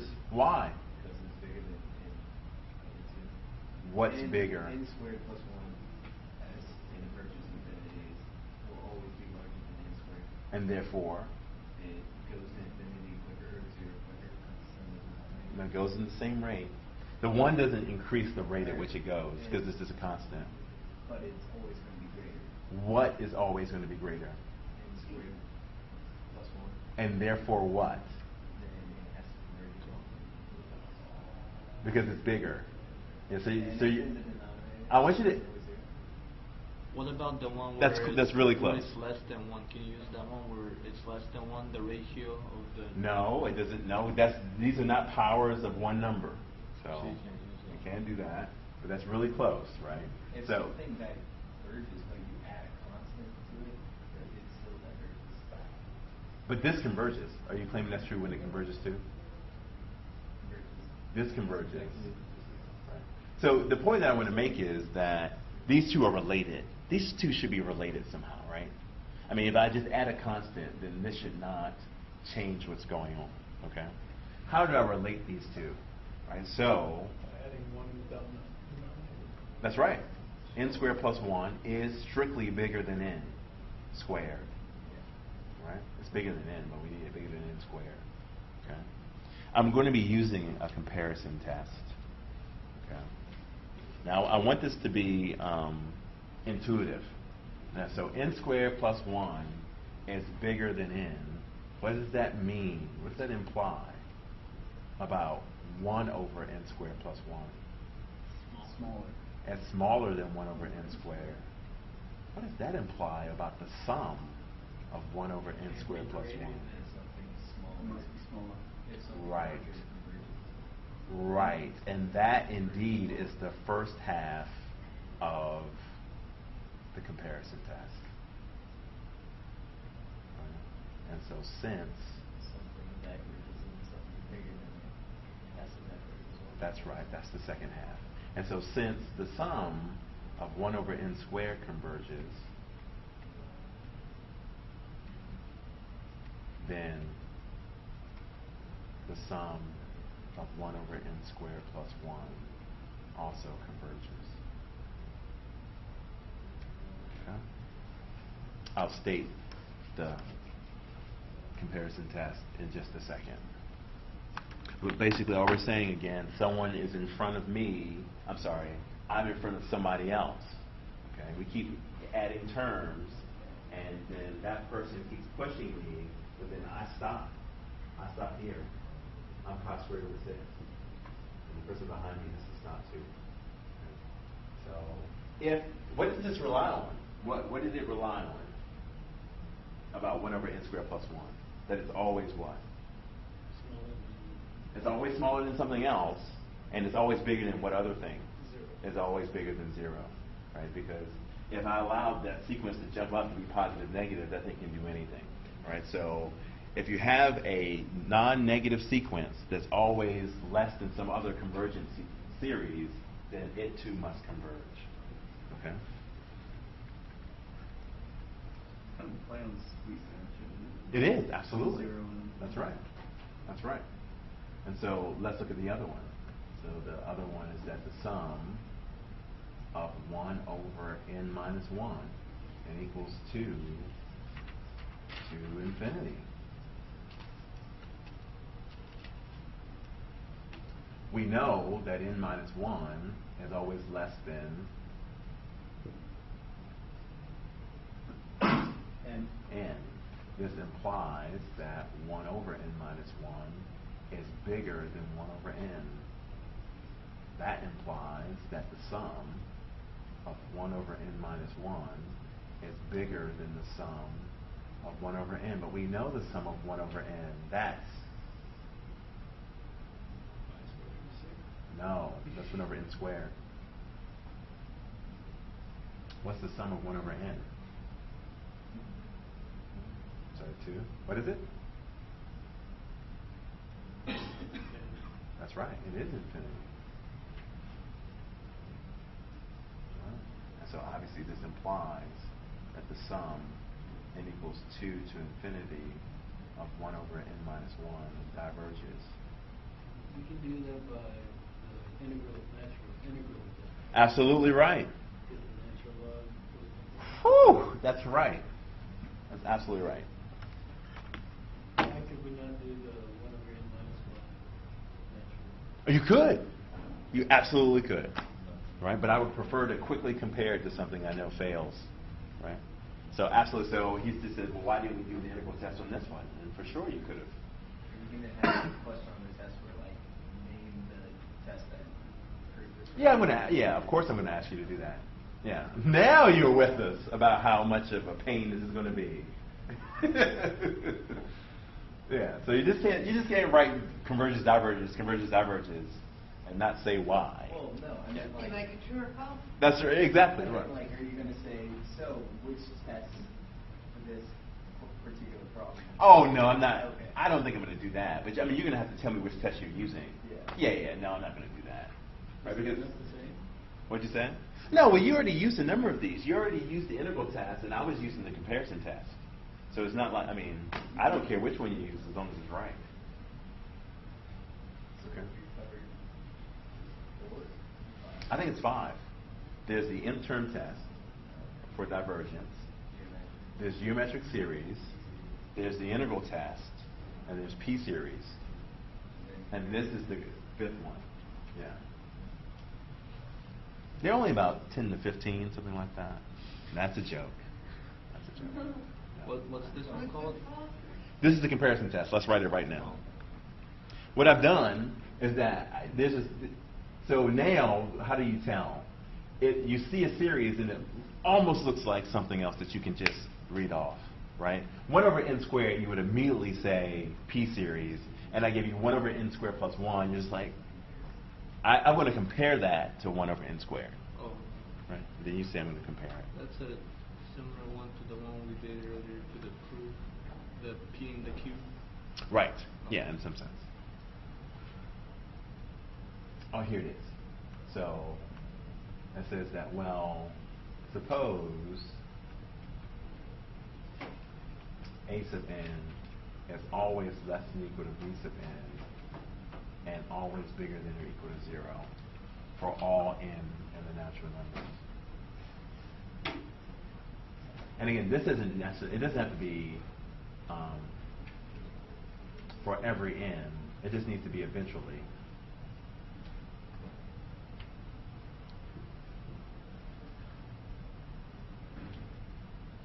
Then 1, if a sub n is always less than or equal to b sub n, if the sum of the b sub n's converge,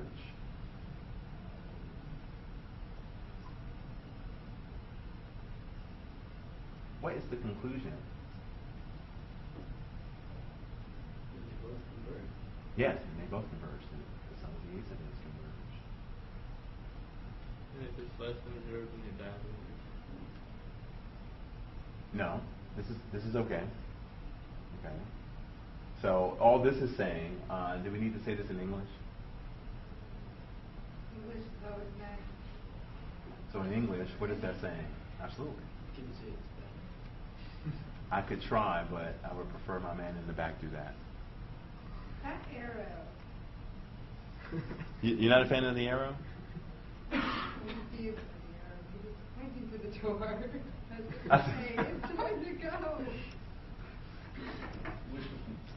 What? You should make it pink. That's right. I guess I should. So it's my lazy way of saying that if this is true, then this follows. So in English, how do you say this in English? So if a sequence of non-negative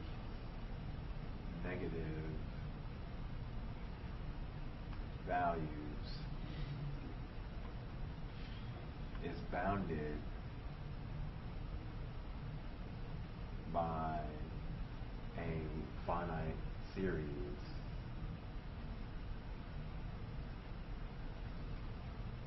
then its series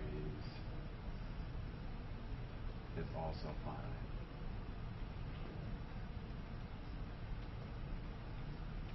So if you have a list of numbers that's always less than or equal to some other list, and that other list adds up perfectly, then your list also has to add up perfectly.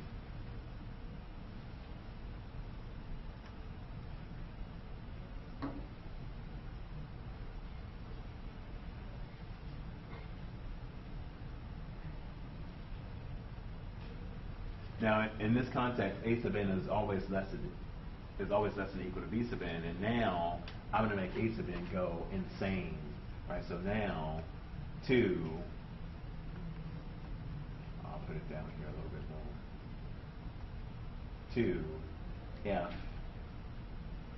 the sum n equals 1 to infinity of a sub n, if that diverges, then the b sub n's have no hope.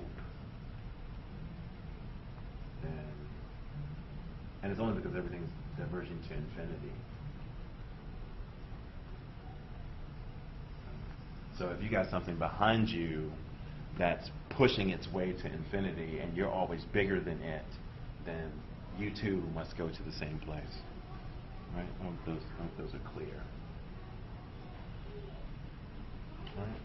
This is test number 5, the comparison test.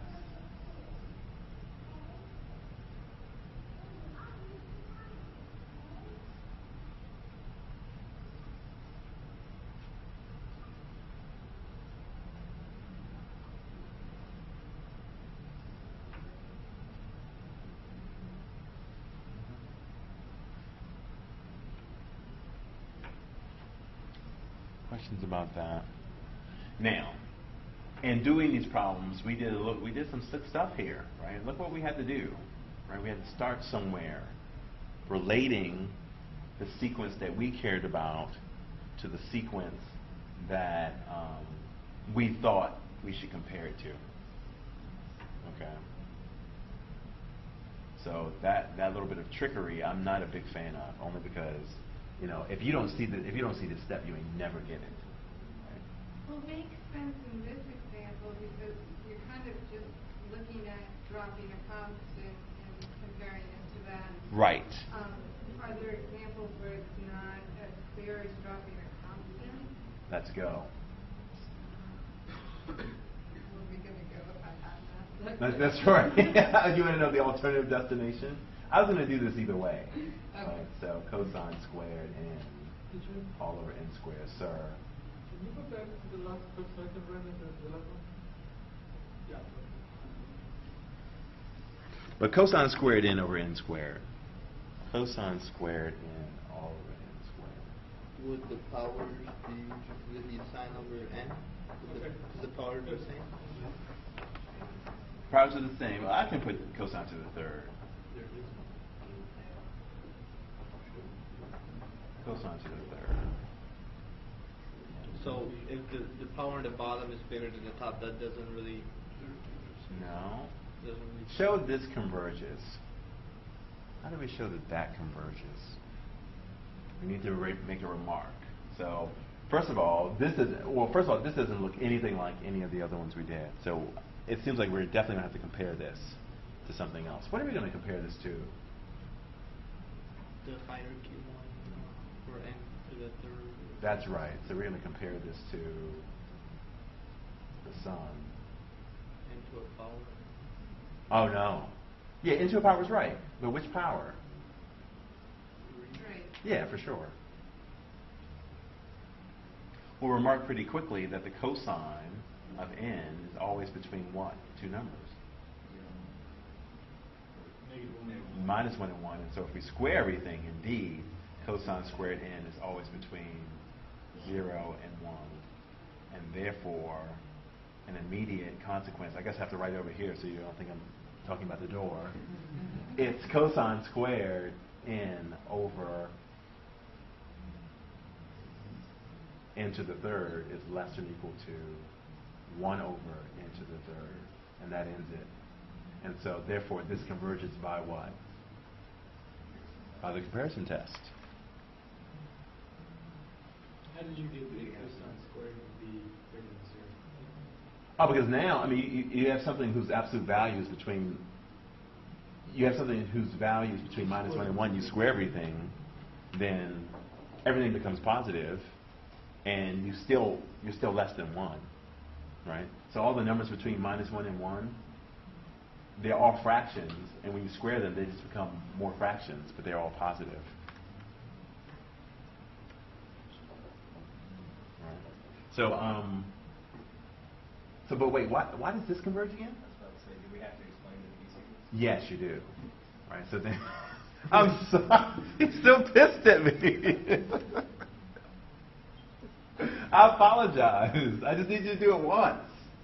Well, twice for the final two. But I didn't look at you give me the asshole look this time.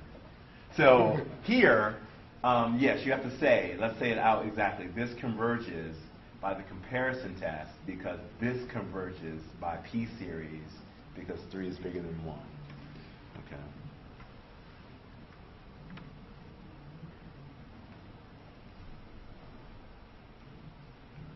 Questions about that? I think we may need to just stop here and just put a bunch up and start practicing.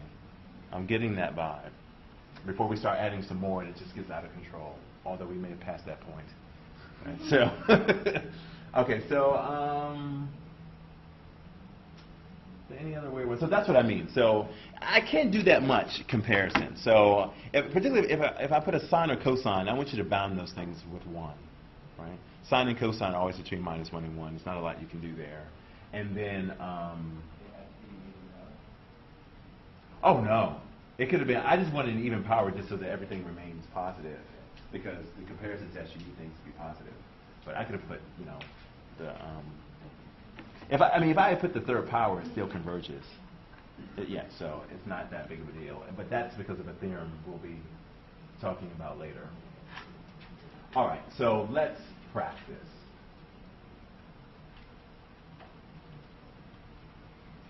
Converge or diverge?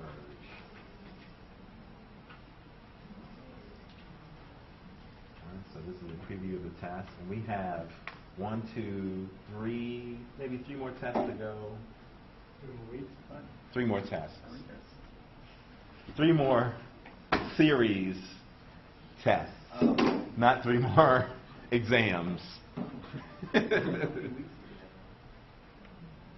All right, so converge or diverge? All right, so the natural log of n over n equals 1 to infinity.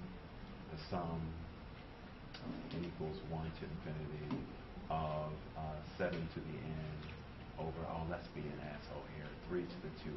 I love it. That's as bad as it gets, maybe. The sum n equals 1 to infinity of, let's say, 6 over 7 to the n plus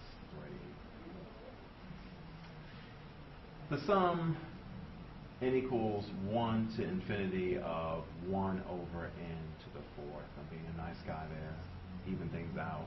The sum n equals 1 to infinity of 1 over n squared plus n plus 2. The sum n equals 1 to infinity of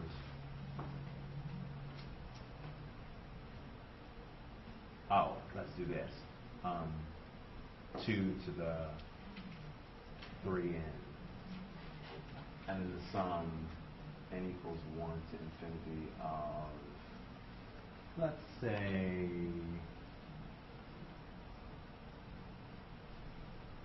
have I left something out? I don't think I've left any of these out.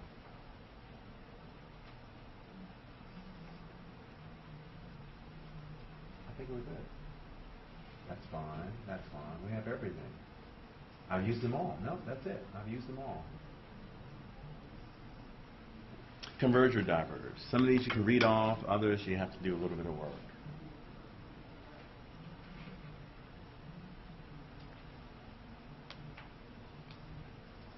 I'll give you some time.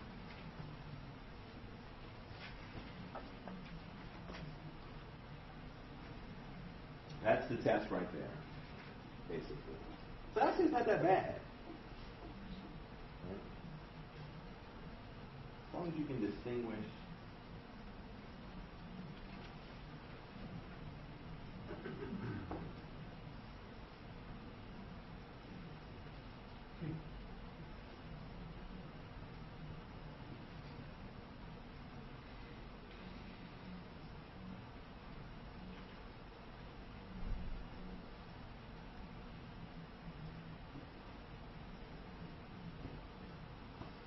let's go ahead and label some of these by letters. A, B, C, D, E, F, G.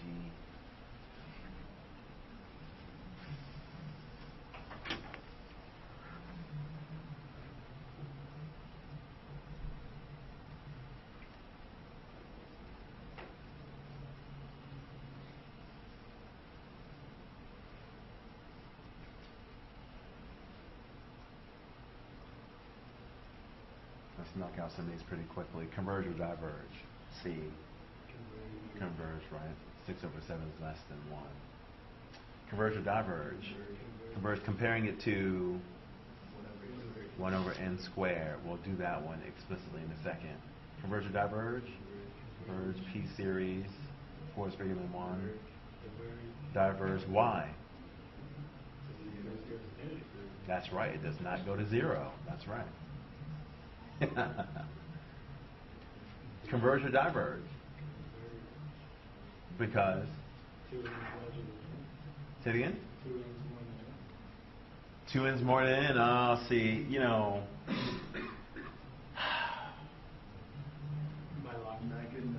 No, I was going to say, what do you want me to, okay, so what is this? This is going to be, 10 points. Something like this. Now, you write 2n's bigger than n. What am I going to do with that?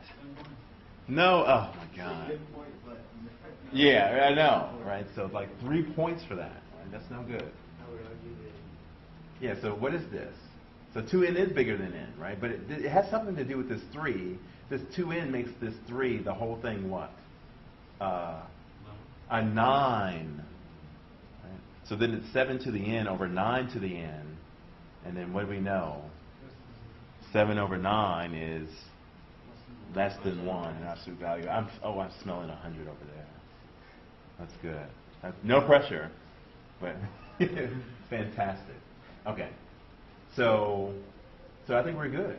I think we're good. So let's just go systematically. Oh, and what are we going to do here? If you don't know what to do, you should. What test? The integral test. That's right. So we're going to integrate that one. Okay. So as a matter of fact, when you read books, they usually put the integral test last. Like if you don't know what to do, then you probably need to integrate. Okay. And so I'll put that one first, just to mess with you. Okay. Any questions on that short run before we go through a more detailed explanation? I guess not if we're about to go through a more detailed explanation. A. So A, you need the integral from 1 to infinity of the natural log of x over x. And I guess off the record we say use the integral test.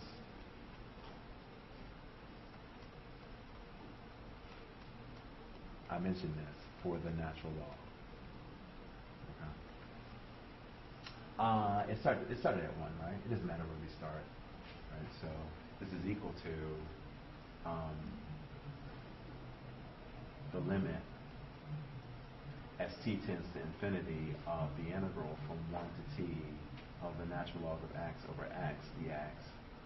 And this is equal to, and now this is a question about integrating. Can we see what to do here? We need an antiderivative. We'll move to the side in green. We'll say the natural log of x times 1 over x dx, screaming to us to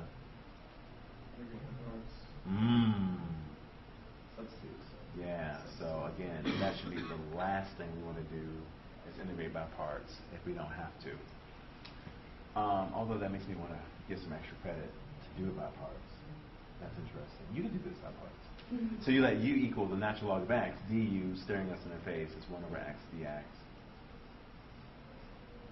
And so what does this become? This becomes the integral of u du, 1/2 u squared plus a constant.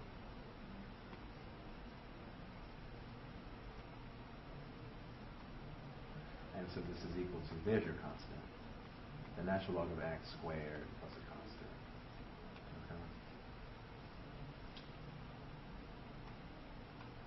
So now, this is equal to, by the fundamental theorem of calculus, it's 1/2 the natural log of x squared evaluated from 1 to t, and that thing's flying to infinity.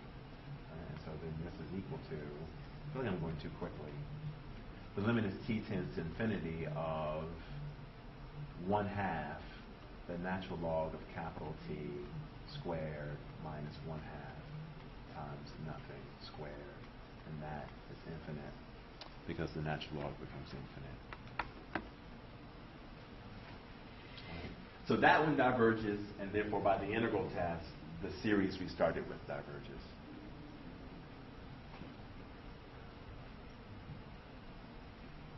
Can you go back up to the different parts for the example and indicate which test you use?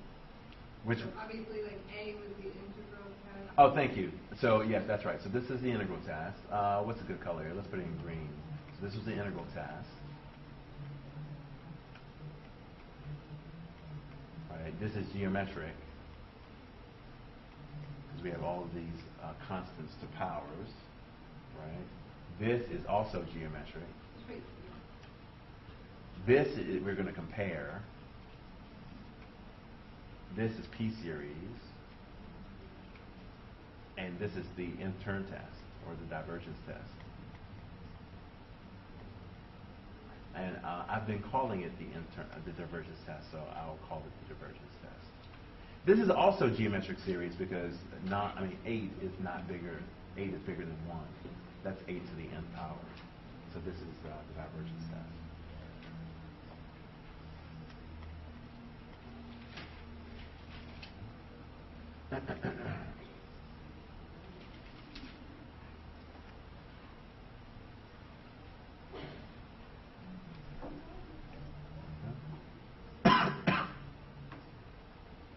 Is that okay? Okay. We should go to another page. All right, and so then B, 7 to the n over 3 to the 2n. I tried to trick you. What people are going to do is they're going to say, oh, 7 over 3, that diverges, it's over. Right? So, again, as Nick was very quick to see, that the 2n is massive here, massive. Right, so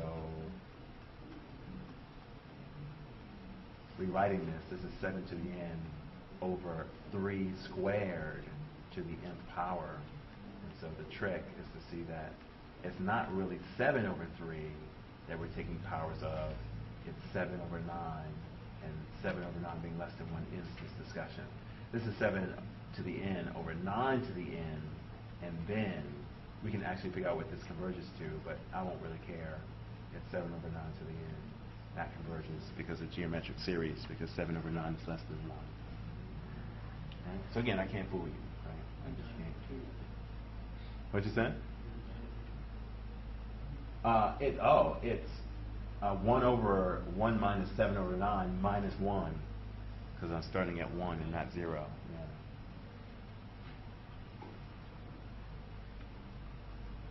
So yeah, that's 7 over 2. Right, 9 over 2 minus 1. Okay. Questions about that? That's B.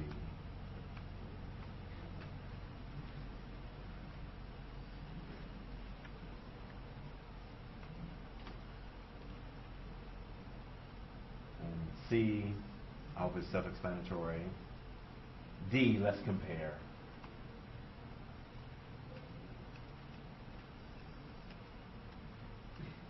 Sum n equals, let me know if I'm not correct about C. That's just flat out 6 over 7 to a power, nothing to discuss. I hope. Right? Okay.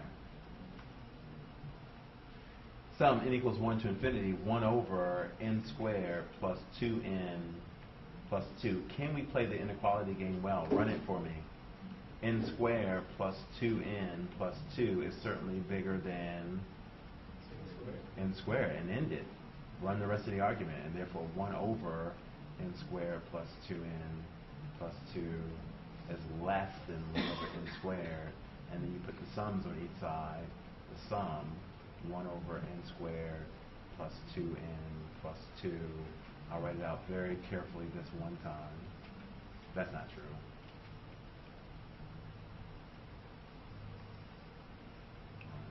And then we'll make 2 remarks that will end this.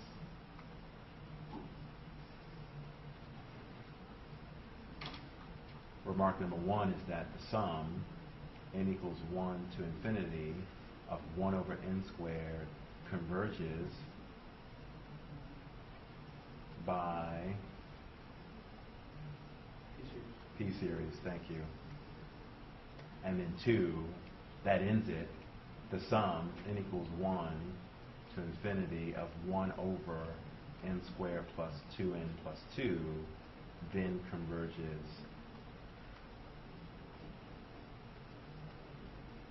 by the comparison test.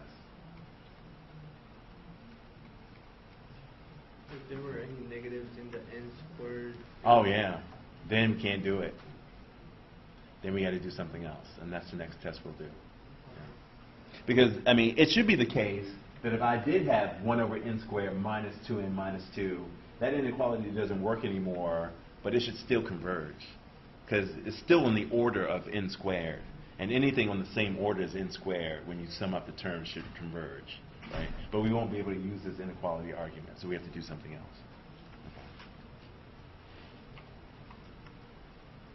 On a test, if we just wrote out the summations at the bottom. This here? Wait, Wait. No, yeah, no, in live. The last one in live.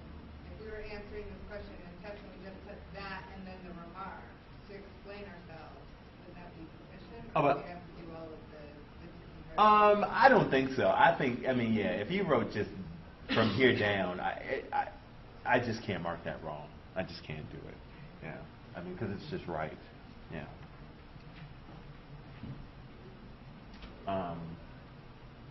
Other comments about this? Okay. And then, which other one looks crazy here? No, everything else looks good. Yes, no?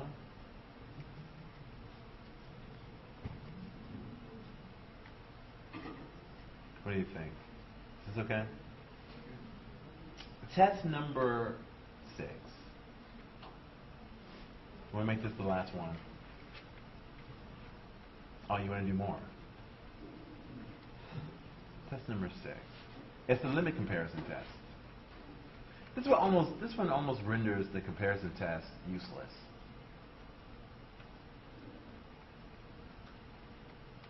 Okay. So it does deal with the 1 over n squared minus 1, right? So now if I have the sum n equals 2 to infinity of 1 over n squared minus 1, right? It should... We can't compare this to 1 over n squared. The inequality goes the wrong way, right? But it's still in the order of n squared. It's still powers of n, right? So this should still work, right? So I would like to compare this to still... We would like to still say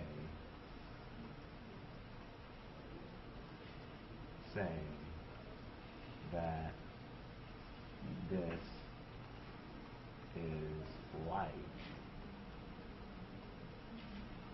the sum n equals 2 to infinity of 1 over n squared. We would like to say that, even though we can't play this less than greater than game. Okay. Here's how we're going to say it. What does it mean for two sequences to be similar?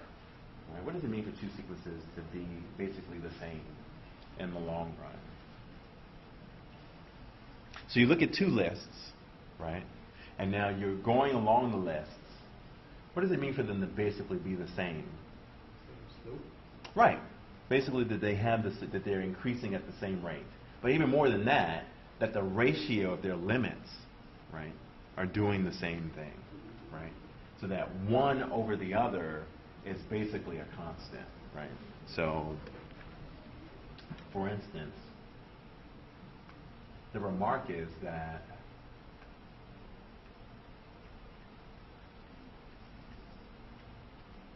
if, and I'll use 1 to start, if the limit as n goes to infinity, well, let's do this.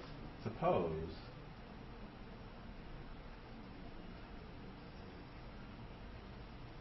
the limit as n goes to infinity of a sub n over b sub n was equal to 1. And I'll put absolute values around it because I don't care about the sign. Suppose I told you that. What does that mean? That means as you look down these lists, you take one versus the other. Well, let's be finite first. Suppose I told you that a over b is equal to 1. What if I told you that? What does that mean about a and b? They're equal, for sure. Okay? Now, if I said that the limit as n goes to infinity of a sub n over b sub n is equal to 1, okay?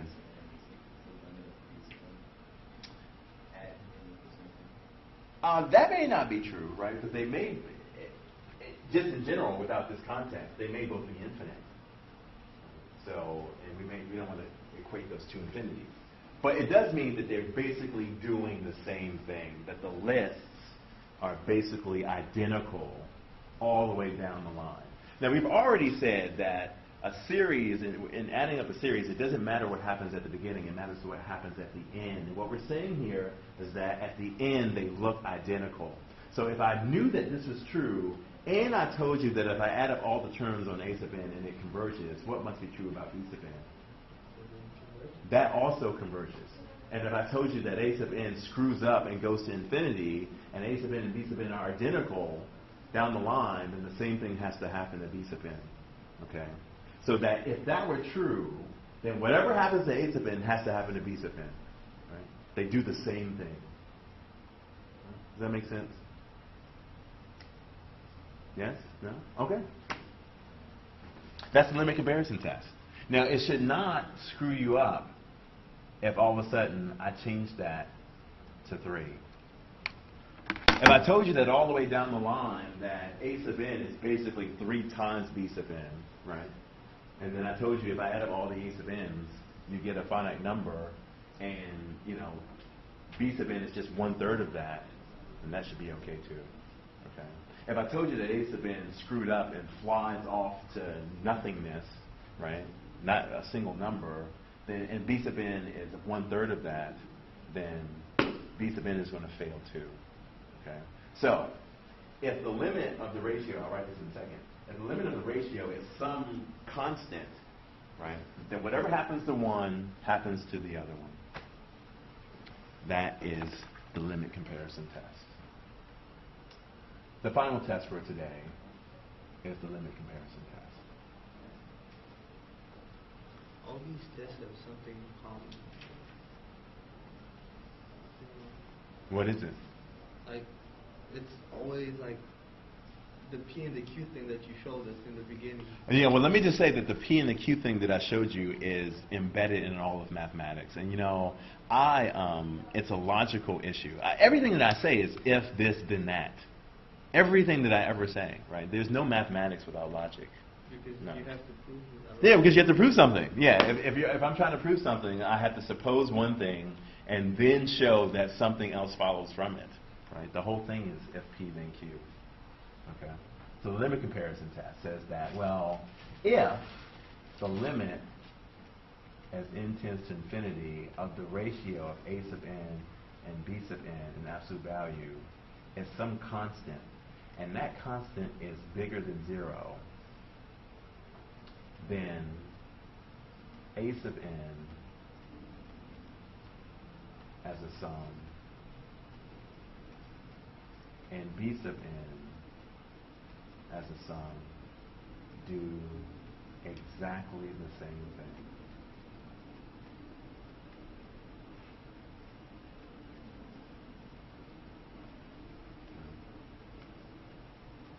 In other words, the sum of A sub n converges if and only if the sum of B sub n converges. If one can only converge if the other one does, and if not, they both diverge. Okay? And so we'll do the example we did before, and then we'll do a couple more, and then we'll be good.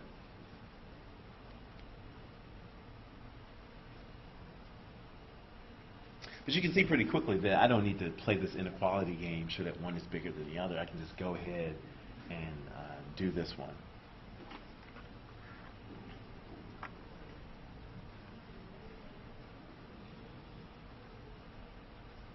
We may set a record for pages, 24. Let's go. I'm sorry. Is this good? We have this? Okay. 25. Now we should keep going just to break the record, right? No one is happy. No one was even happy with that joke at all.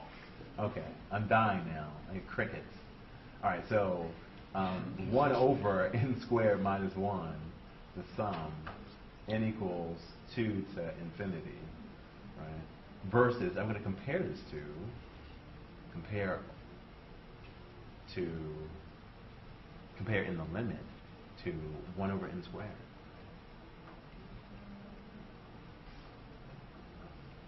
Right? So A sub n in this case is 1 over n squared minus 1. B sub n is 1 over n squared. And I don't really care which one you pick to be wedged because you're putting one over the other. However, whichever way you want to do it is perfectly okay.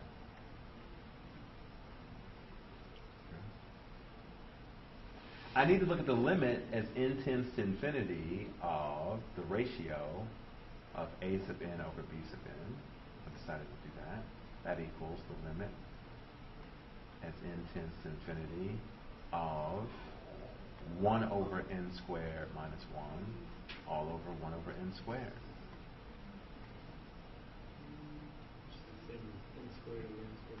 Absolutely right. That equals the limit as n tends to infinity of n squared over n squared minus 1, which is flat out the ratio of the coefficients. Which is 1. Flat out 1, which is, A constant. but it's bigger than 0. And so by the ratio, by the limit comparison test, since this one converges as a sum because of P series, then this one will converge by the limit comparison test. And so then the remarks are 1, that the sum n equals 2 to infinity of 1 over n squared converges by P series, and therefore 2, the sum from the work we just did, n equals 2 to infinity of 1 over n squared minus 1. By the way, I'm starting at 2 because I didn't want to divide by 0. The sum n equals 2 to infinity of 1 over n squared minus 1 converges by the limit comparison test. So on this, when you're doing your limit, are you doing your a sub n, b sub n Yeah. comparison? Yeah. You would choose one in the same order. Absolutely right. So you do one each time. That's right. So I'm going to do an ugly one in just a second. But that's absolutely correct. Okay. Let me give you a hint to the proof of why the limit comparison test is true. I think my hand waving was pretty good, but the way that you would prove it is that you would take n really large. Okay. So you would say, okay, let a sub n converge, right? And then if a sub n over b sub n as n goes to infinity is equal to 1, then basically when you make n really large, you can replace a sub n with b sub n plus some small number, right? And then you can show that that's also going to converge because it's basically the same thing, right? So that's more hand waving for why it's true. But I'm sure the proof is in the book. Okay. All right, so yeah, what happens now when I do something like this? Oh, let's go ahead and crush the other one. So now we had 1 over n squared. Oh, it's basically the same. But you can see that if we had 1 over n squared plus 1, then we do exactly the same thing. Right? So, I mean, I'm really not even going to test you on the comparison test. Right? Just use the limit comparison test. There's no reason to really use the comparison test without the limits. All right, so now what if I say the sum n equals 1 to infinity of now n squared plus 6n plus 5 all over n to the 6 plus 12n plus 2. Converge or diverge? Converge, comparing it to what?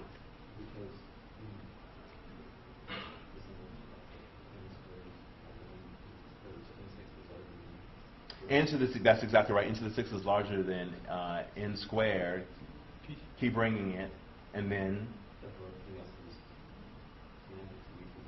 Oh, you're gonna kill me. See, now that 100 just became like a 91. P series, right?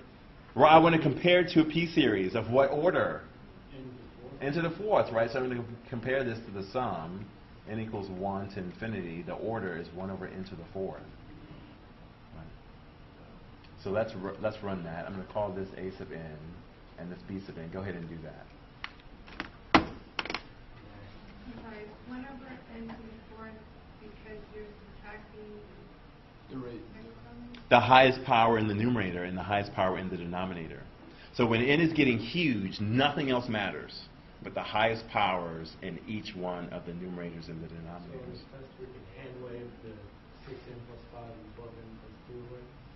In order to find what to compare it to, that you hand wave it out of the way to find the thing you need to compare it to, and then do the comparison, right? And then take the limits. Okay, now, just for fun, Yes. if you had those swapped the other way, so that it was... Then it doesn't even go to 0, and it diverges. The bottom. Yeah.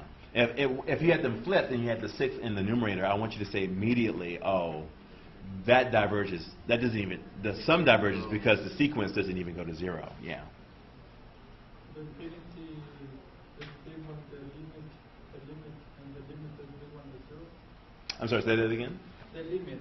Of what? The infinity is b1 the limit for that specific question. And then the limit is b1 the 0. Yeah, the limit of that one does go to 0, that's right. But that has nothing to do with whether it converges or not.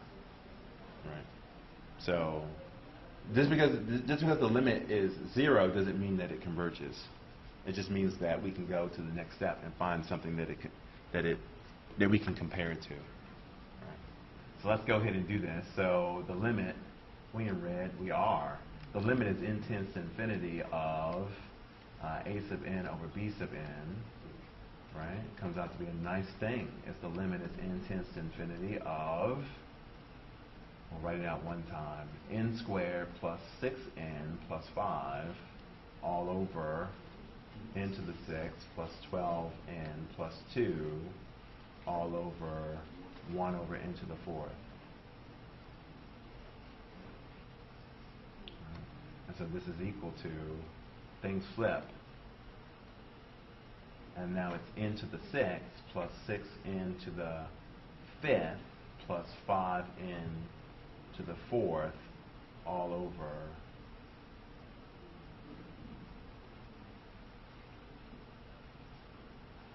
n to the 6th plus 12n plus 2, and then that is the gain because this is 1, which is bigger than 0, and then you make your remarks. Okay. Again, we're only paying attention to the highest powers. Why is 1 power? How is it- Oh, right. So the theorem from Calc 1 is that when you have two polynomials and you're taking the ratio and you're taking the limit, if the highest power in the numerator, which we call the degree, if the degree in the numerator is the same as the degree in the denominator, you take the ratio of the coefficients of those two degrees. That's 1 over 1, which is 1. And so, of course.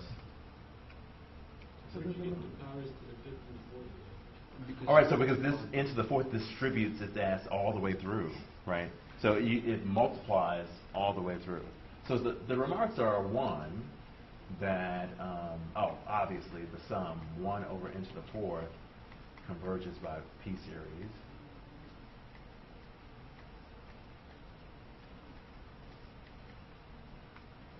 Two, that, then our series converges. N squared plus 6n plus 5 all over, Into the 6. thank you, into the 6 plus 12n plus 2 converges by the limit comparison test.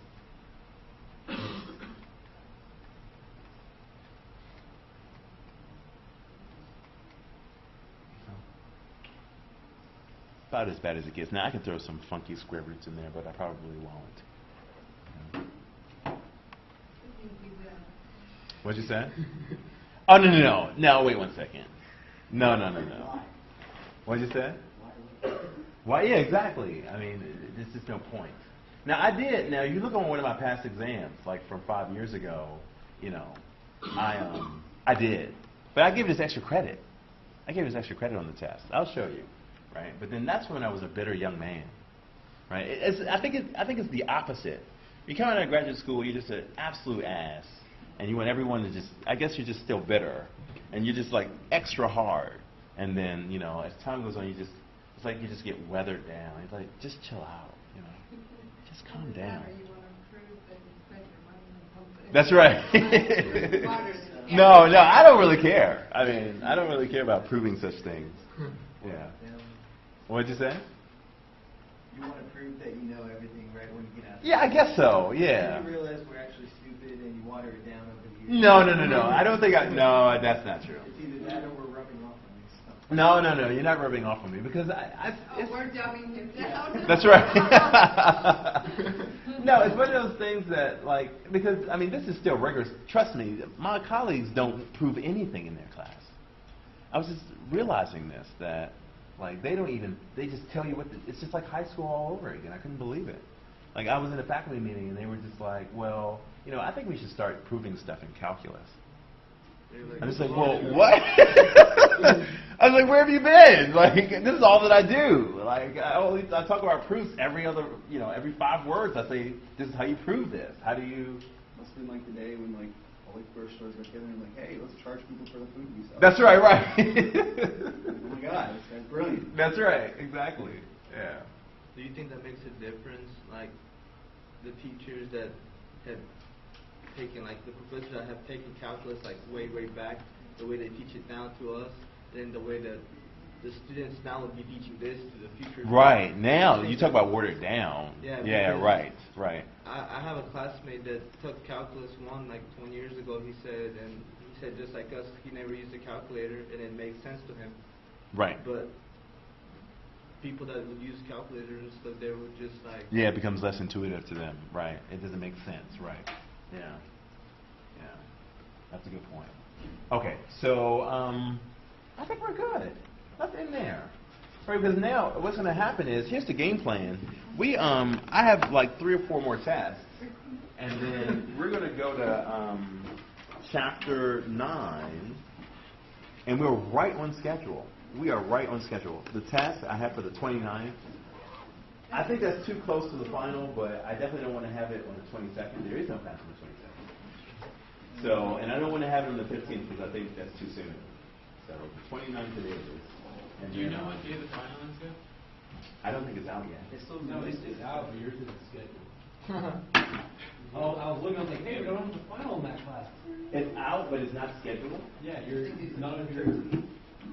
The 13th? I guess. I don't know. But after we take that, after the 29th, it's all review. You know what sucks? It's all review. We need a lot of review. Yeah, because it's so much stuff.